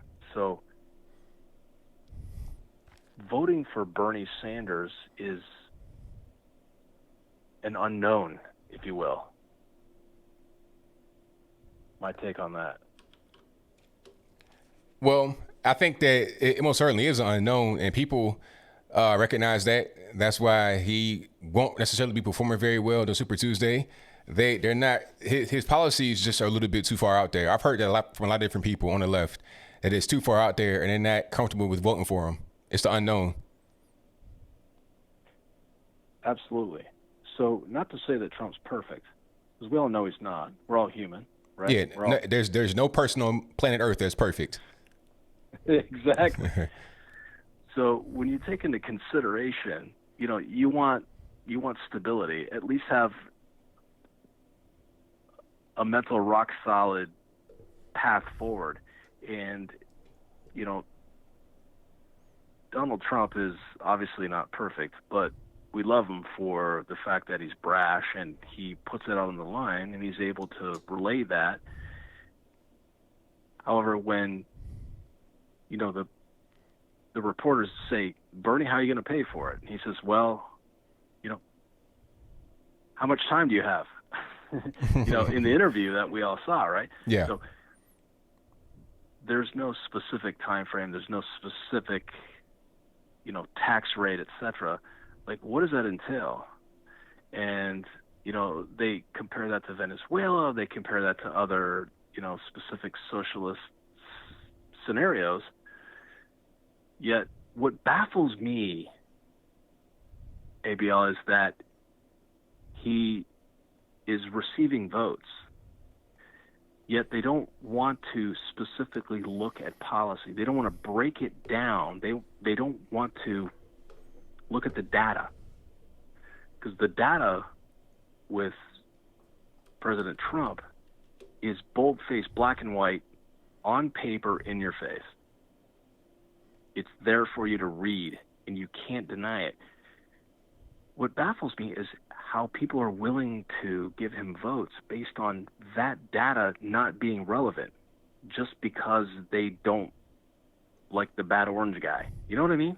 Yeah, that's pretty scary, because at that point, your vote is not based on any kind of fact. It's just based on how you feel, and that's not the way we should be voting. Yeah, and we take a person and put that into perspective as opposed to the policy, because the policy and the data is ultimately what matters. You and I, if we're going to, at the end of the year, pay less taxes, we're going to be safer, and we're going to put other people in positions to where they're going to progress in life as well too, such as prison reform, such as creating people, reduction of regulations, such as President Trump bringing down regulations such as getting your hair license to cut hair. Little finite details like that his daughter's doing, Ivanka. And that is what their main goal is to bring down regulations, to put people in position to where they don't have to worry about green stamps. They don't have to worry about not paying their bills. You're able to move forward and to be able to create and sustain an income. Yet that gets overlooked day in and day out on the mainstream media, when they should in return be talking about that. And that's what completely baffles me, because I voted for President Obama. Like, his speech, how could you say no to that 2008 speech. Like, he's an intelligent guy, has a great plan, but following through with it, you become a, part of the bureaucracy. You come to the table in the end paying for what your donors are asking you to pay for, and you're not bringing reality to the table.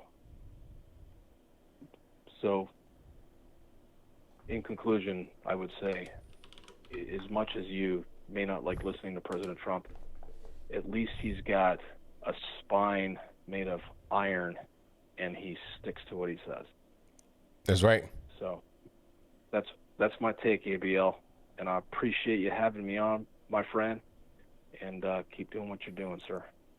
Thank you for the call, man. Definitely appreciate you. My pleasure, sir. Thank you so much. All right, great call. Yeah, these people, they're not voting. It's like there's no kind of brain power involved. It's just a matter of it's feelings and stuff like that. And the Democrats, they know that. That's why they kind of play on that. And it's not the right thing to do, in my humble opinion. But you guys on the drill, the number to call is 434-658-1220. Thank you to the Supercharger just donated. I got it for you that I'm going to read right quick, and then I'm going to get to the next call. Thank you to my man, Killer Sushi 99, who says, think about this. Bloomberg spent $500 million on ads. He won no delegates. No, he won 5 delegates, American Samoa, and that was it. I think if I'm wrong, I could be. But anyway, Democrats say Russia bought some Facebook ads to influence the election. What did they accomplish? Hey, a very good point. And they only spent like 4 or 5 grand. What did they accomplish exactly? He spent $500 million and got American Samoa. Didn't even get all the delegates because Tulsi Gabbard is Samoan and got 1. So, the Facebook ads, what did that accomplish? I can buy Facebook ads. Like, what is it actually going to do when you're talking about the greater scheme of things? But thank you for your donation, man. Definitely appreciate you. And shout out to NME. Enemy. Is that what it is?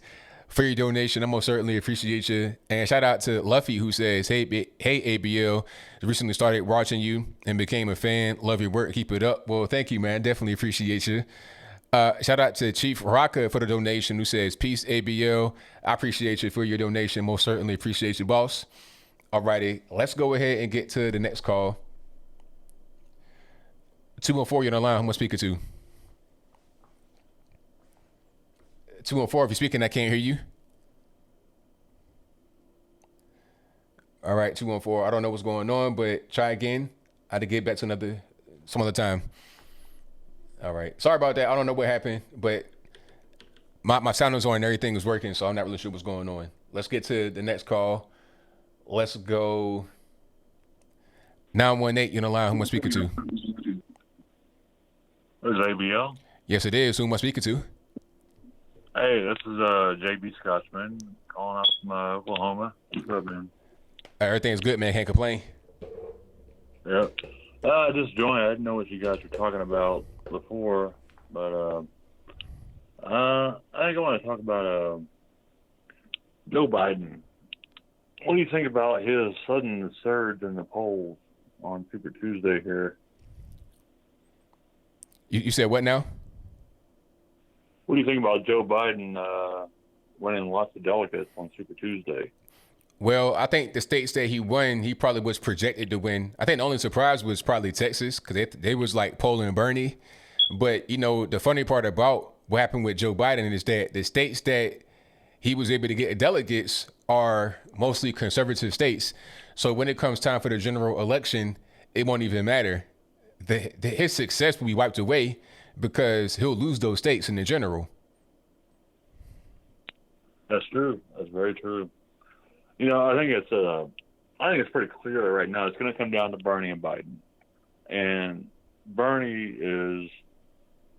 I think we can all say that he's probably going to get screwed over. Which I'm not a Bernie supporter, but yeah, Bernie is just way too far out there. His stuff is crazy. But well, here's my question.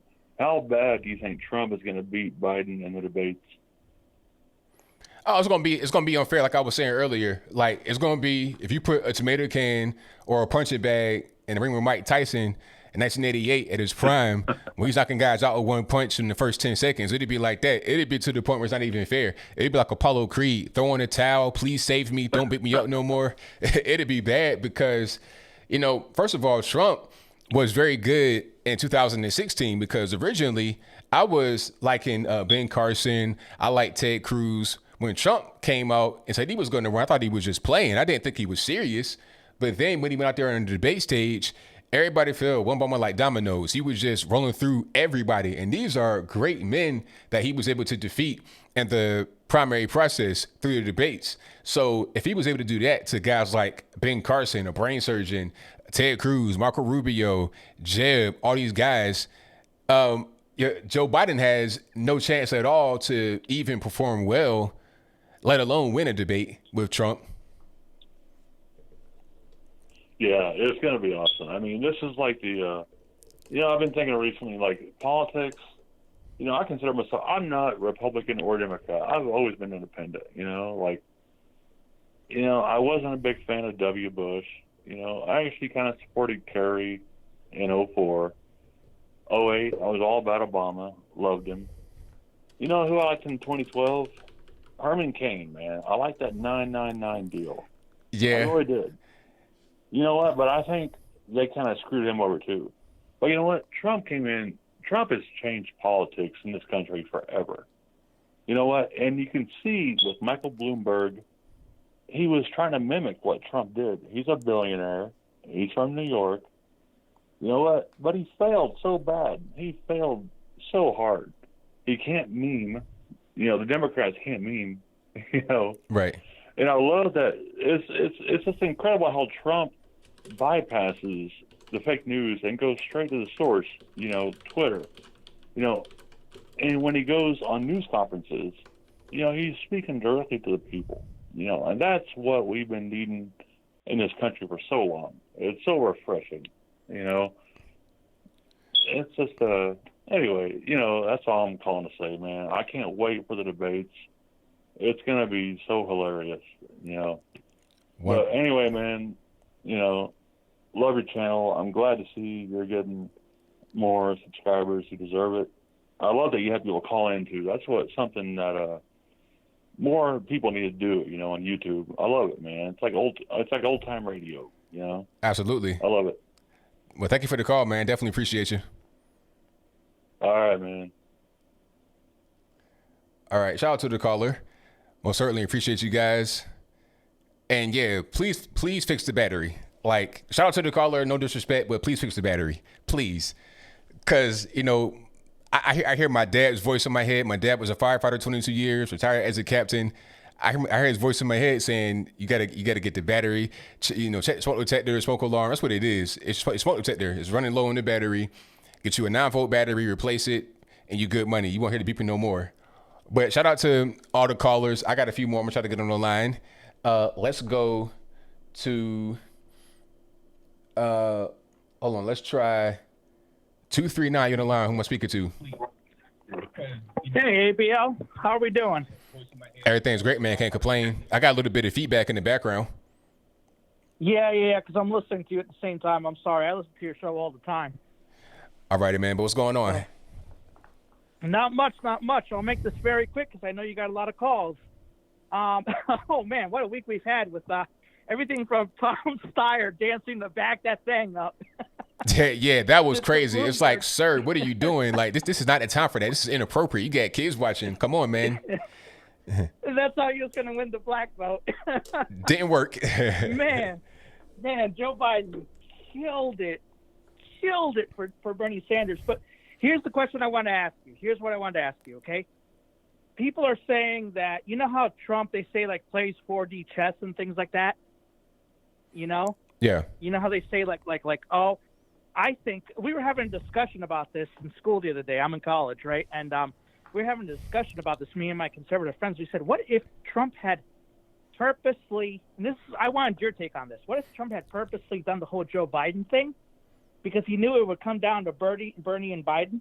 You know what I'm saying? Like, not the impeachment thing, not the.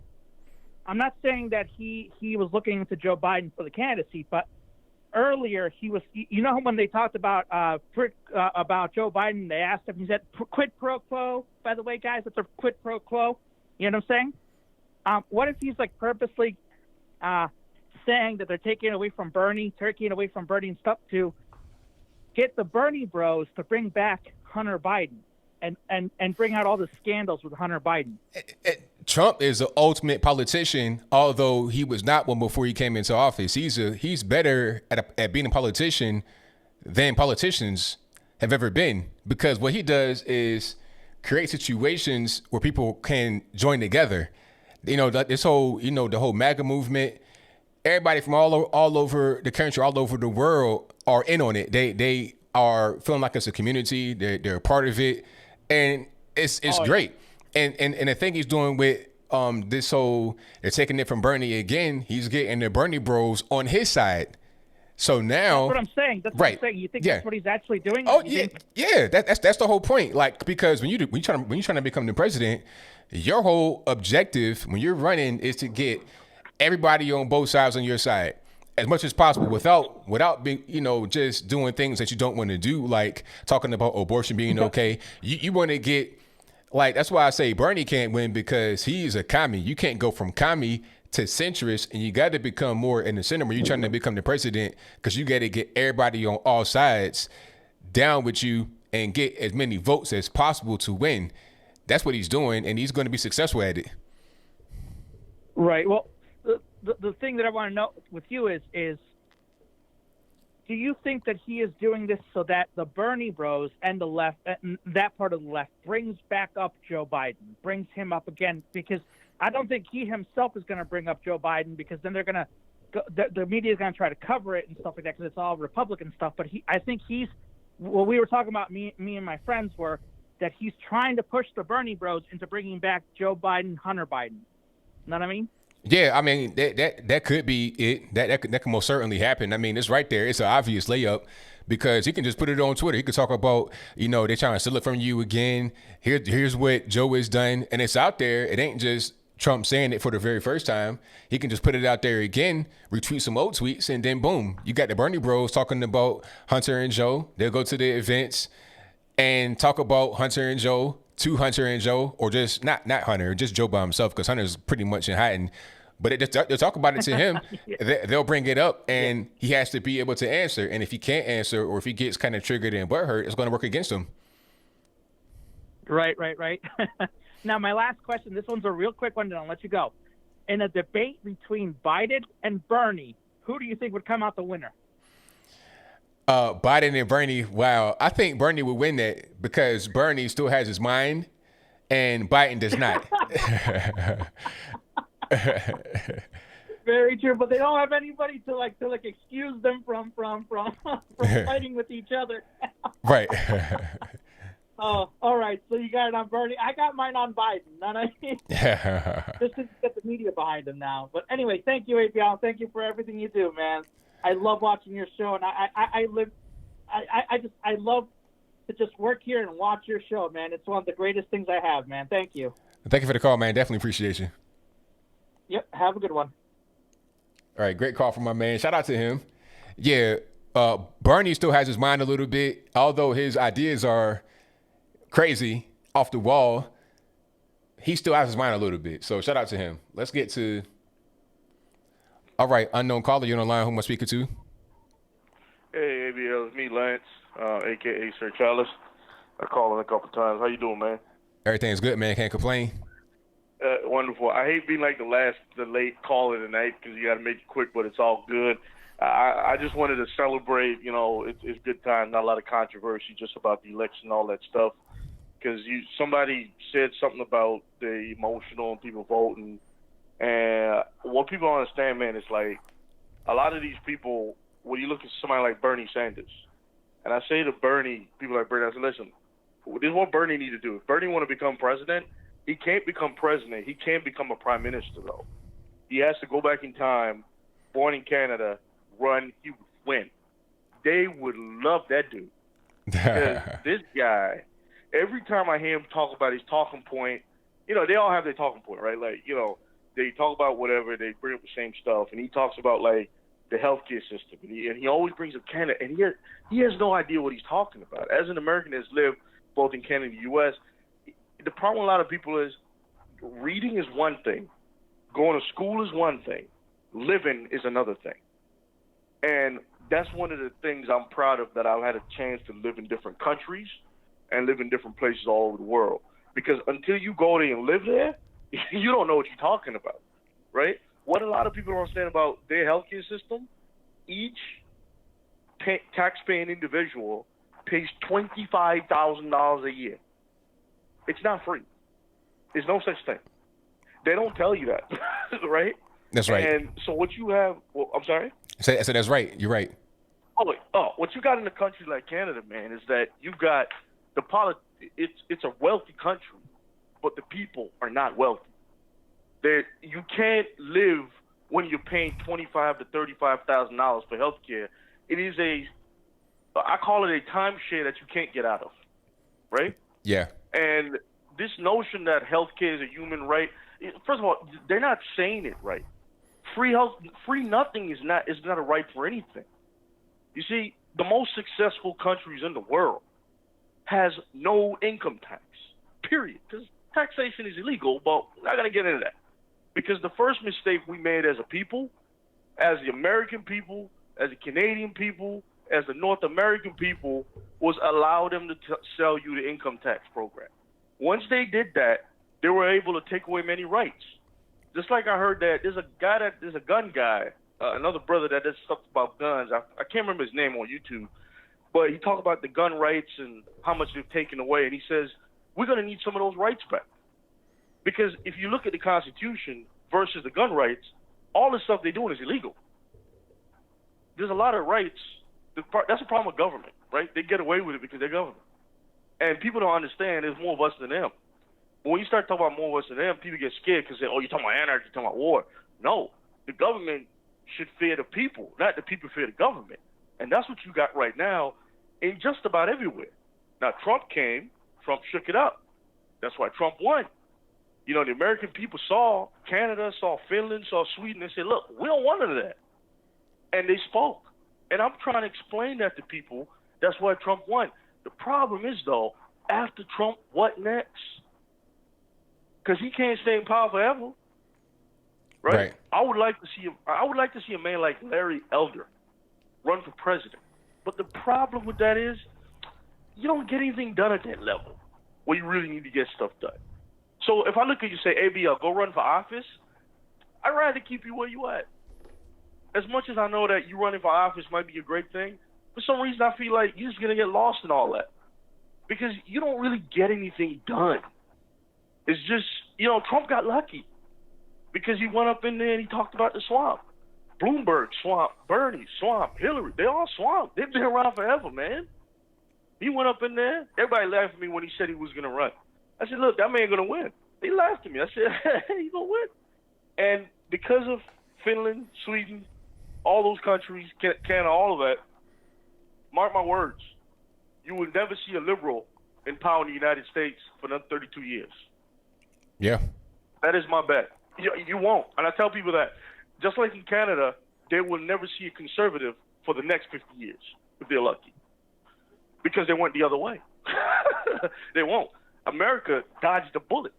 The problem is, though, they're going to pay for that bullet with the other half that is bet you know what crazy.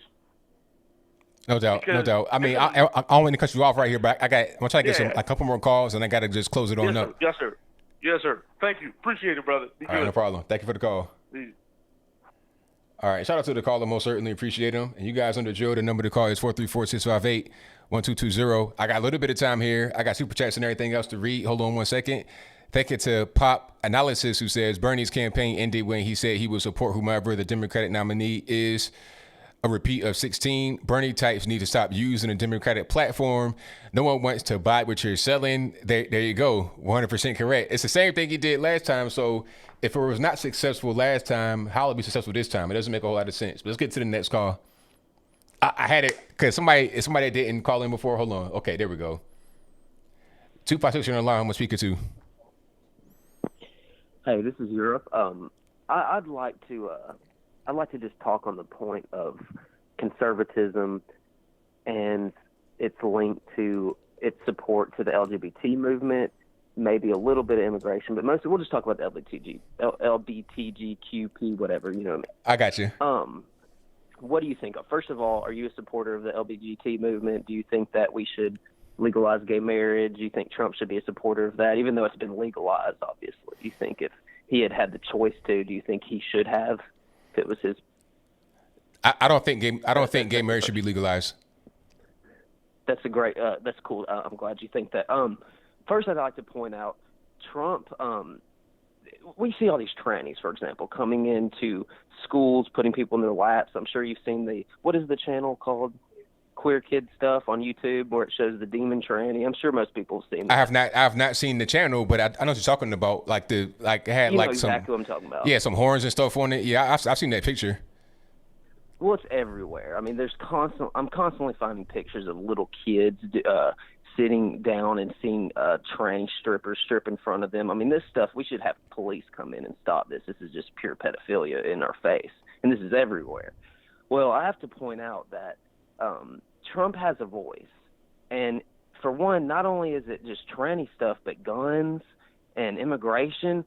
Even though he always says that we can't get certain things done, or a lot of conservatives say, which I am, that we can't get certain things done because the Democrats keep him from getting them passed. But really, he has a voice. He has these rallies. He can speak about these things, but he doesn't. Do you get what I'm saying, though? So what should he say that he's not saying? Well, he never talks about these things. He doesn't talk about the demon trannies taking over our traditional country, destroying our family structure. He doesn't talk about. I mean, he just doesn't talk about these things. That's what I'm saying, basically. And I'm not trying to bash Trump. I'm just saying that Trump is just maybe a little too scared to say certain things. I don't know. Well, I think one thing about Trump, you got to understand, he's like a New York City Democrat, really, that ran as a Republican and has a lot of our same ideas, but it ain't going to be one-to-one. Like the whole thing with Bruce Jenner, Caitlyn Jenner, or whatever. When he was running, I remember this, they asked him, hey, would you let Bruce, Caitlyn, whatever, use a women's bathroom? He was like, yeah, sure, ain't no problem. So he's not really caring about this whole gay thing. Now, when it comes to abusing kids, that can be something different. Now, I think what needs to happen, because I'm not sure if he's aware of all of what's going on. Maybe he is, maybe he's not. I think what should happen is people should draw up some kind of legislation or petition or something and bring it to his desk, get it in front of him. It's like what's going on with the whole thing with the prison reform.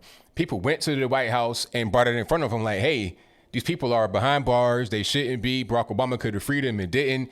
You got this lady been in there for like 25 years, nonviolent crime. Okay, take a look at that. And then he looked at it and then he made some action happen. So I think the same thing should be going on with this particular situation.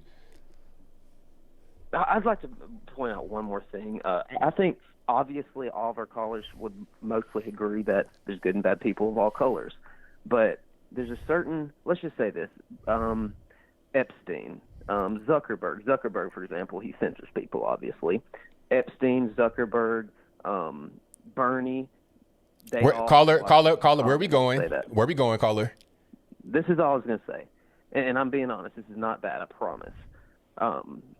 The thing is that there's good and bad people everywhere, but if you criticize certain people, you get in trouble just because they're bad people individually. We shouldn't bring race into this. This is the point of it. We shouldn't be able to bring race into any of it, but when we criticize certain people that happen to be certain races, we get in trouble. And that's all I'm going to say. And, you know, Epstein and Zuckerberg, they all have the same. Let's just say this, not just Epstein, but all the gay agenda stuff. If you look up every single article that's written, it's like pro-gay, it always has the same kind of race as well. They're all Jewish. That's all I'm going to say. Sorry for being mean. But see, you just said, but see, caller, look, do you hear yourself? You just said we shouldn't bring up race, and then you brought up race. So why would you do that? Well, that's what the thing is that they overrepresent, and we. But see, now you're not. See, you just said, caller, listen to me. Good people of all colors. Caller, listen to me. Listen, caller, you can't overtalk me now. You're my show. You just said that we shouldn't bring up race, and you brought up race. So if you're not going to bring up race, just not bring up race. Either you're going to do it or you're not going to do it. If you're going to do it, then don't say I'm not going to do it. That makes no sense.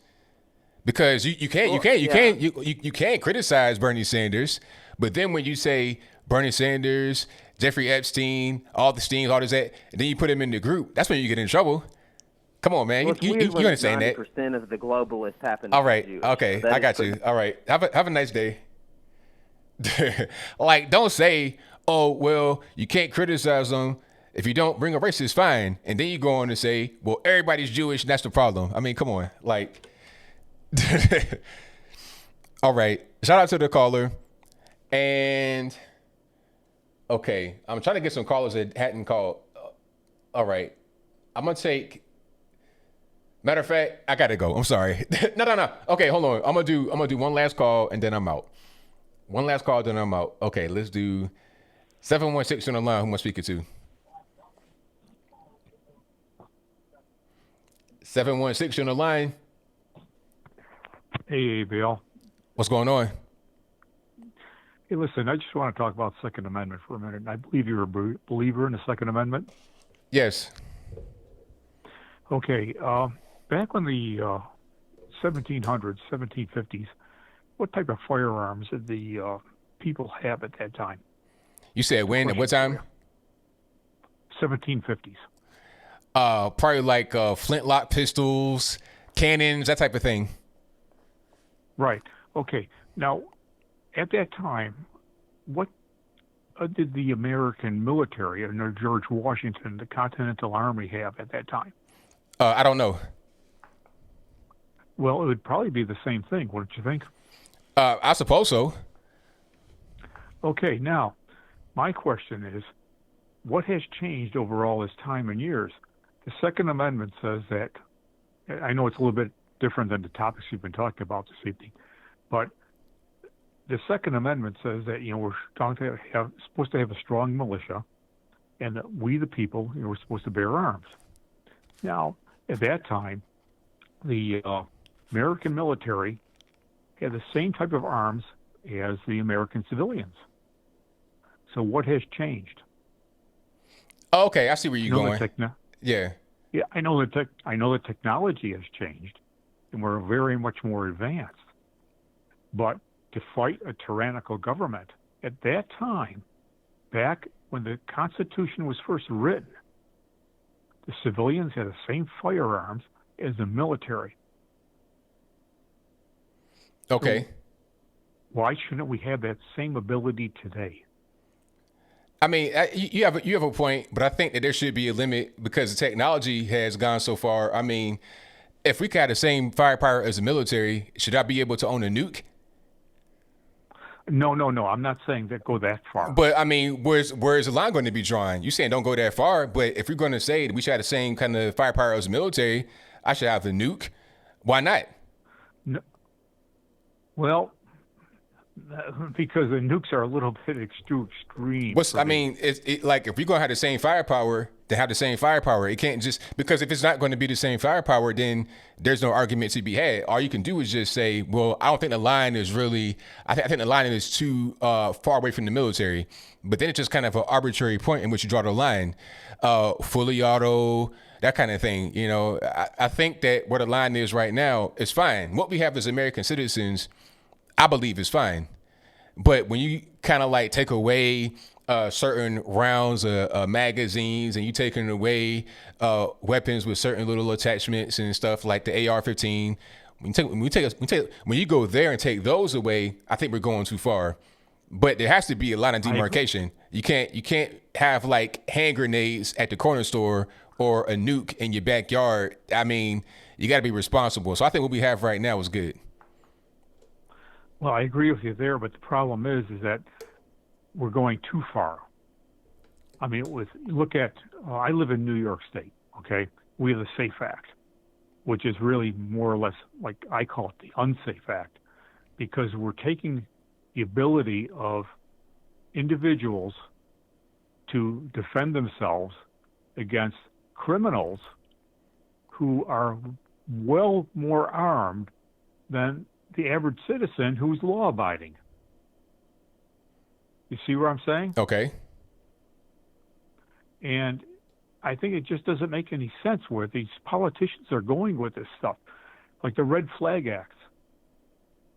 I mean, anybody can go in. I worked for a company for 42 years where you could make an anonymous phone call and make a complaint about somebody, whether it be a threat against somebody or a joke that somebody made that they didn't like, and they would be investigated and potentially fired because of an anonymous phone call.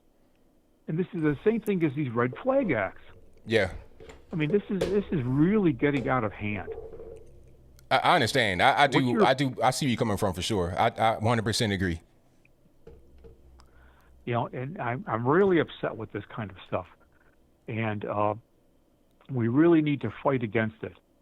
And, you know, I've been following what's happening in Virginia and what's happening in the various other states. It's just really getting out of hand. And I'd just like to hear your opinion on this stuff and to see what you would think would be a good solution for this. Well, I think that we just need to push back against the things that are happening right now. I thought we were in a pretty good place of what we had before. A lot of the red flag stuff, and you trying to like limit the, you know, I think what's happening right now in Tennessee is good. Bill Lee is pushing for a constitutional carry. I'm a big fan of that. Before he came in, you had to get a license to open carry and concealed carry. In Virginia, you could do open carry with no license. I think if you can have open carry and concealed, definitely open with no license. I think that'd be something in the right direction rather than letting things go all the way far. And maybe there should be some kind of federal intervention that says that you can't restrict American citizens' rights. Maybe there could be a civil right as far as protecting yourself and your home and your family and whatnot. But hey, I gotta leave you right there, man. I gotta wrap the show on up. But thank you for your call. I definitely appreciate you. All right, I appreciate you too, and keep up the good work, brother. All right, thank you. All right, shout out to the caller, but I have to go. If you couldn't get on tonight, I'm sorry, but I gotta go. I gotta go and get something to drink. Thank you all for being here. Most certainly appreciate you. I will see y'all again live on Saturday, of course. And thank you to the moderators. You guys have been great tonight because the trolls have been out of control. So thank y'all for sniping the trolls. And we got Michelle A, of course. We got Ansel. We got Elijah Jean. We got Killer Sushi. We have Bill from the Hills. We got everybody in here making sure that the trolls get out of the way. I see friends. Shout out to friends. I see you, man. All right. Cynthia Webb, I see you. Thank you all for being here in the chat, making sure them trolls get out. And thank you to the last super chatters I have. Thank you to Will Redding, who says props to the mods tonight. Well done. 100% correct. Thank you for that. Thank you to my man Milos, who says thank you, ABL, for introducing me to all the good people at ABL Discord. This is a shout out to them. I wish you all the best. Hey, shout out to the Discord peeps. You guys are great. A shout out to Hot Wings, who says AOC had a mustache in that science fair picture. Hilarious. Thank you for that. Thank you to Zetochi's Cane Store, who says, ABO, if somehow you wind up being on the Nick DiPaolo show, it would be unreal, yo. I'm just a nobody, but holler at him on the Twitters. What's worse that could happen? Hey, holler at him and see what goes on, man. But thank you for that. Most certainly appreciate you. Shout out to Jam On It, who says, Jamal said he can't hear you. I don't know what you're talking about, but thank you for your donation. Thank you to Grace Fang, who says a better clarification would be the Fed shouldn't be involved in marriage. Saying gay people for the lone few hate the ABC suit movement. That's a good point. I like that. Keep the government out of it. There you go. But thank you for your donation, man. Definitely appreciate you. Thank you to Jam On It, who says just be a man and go through it. And Nippon says, I'll see you Saturday. I'll see you Saturday, sir. And thank you to my man Bill from the Hills. If you want some of these hats and other cool merchandise, go to the Teespring link right there. You can also go to ablmerch.com. I'll get you to the same direction. Links for all of that, if you didn't catch it right there, will be in the description box. And thank you if you're listening to this on the audio streaming platform. Visit the website, anthonyblogan.com. Visit the merch store, ablmerch.com. And I got some more hot stuff coming from y'all real soon. But that'll be a wrap for now. So until next time, y'all be safe. I'm out. And peace.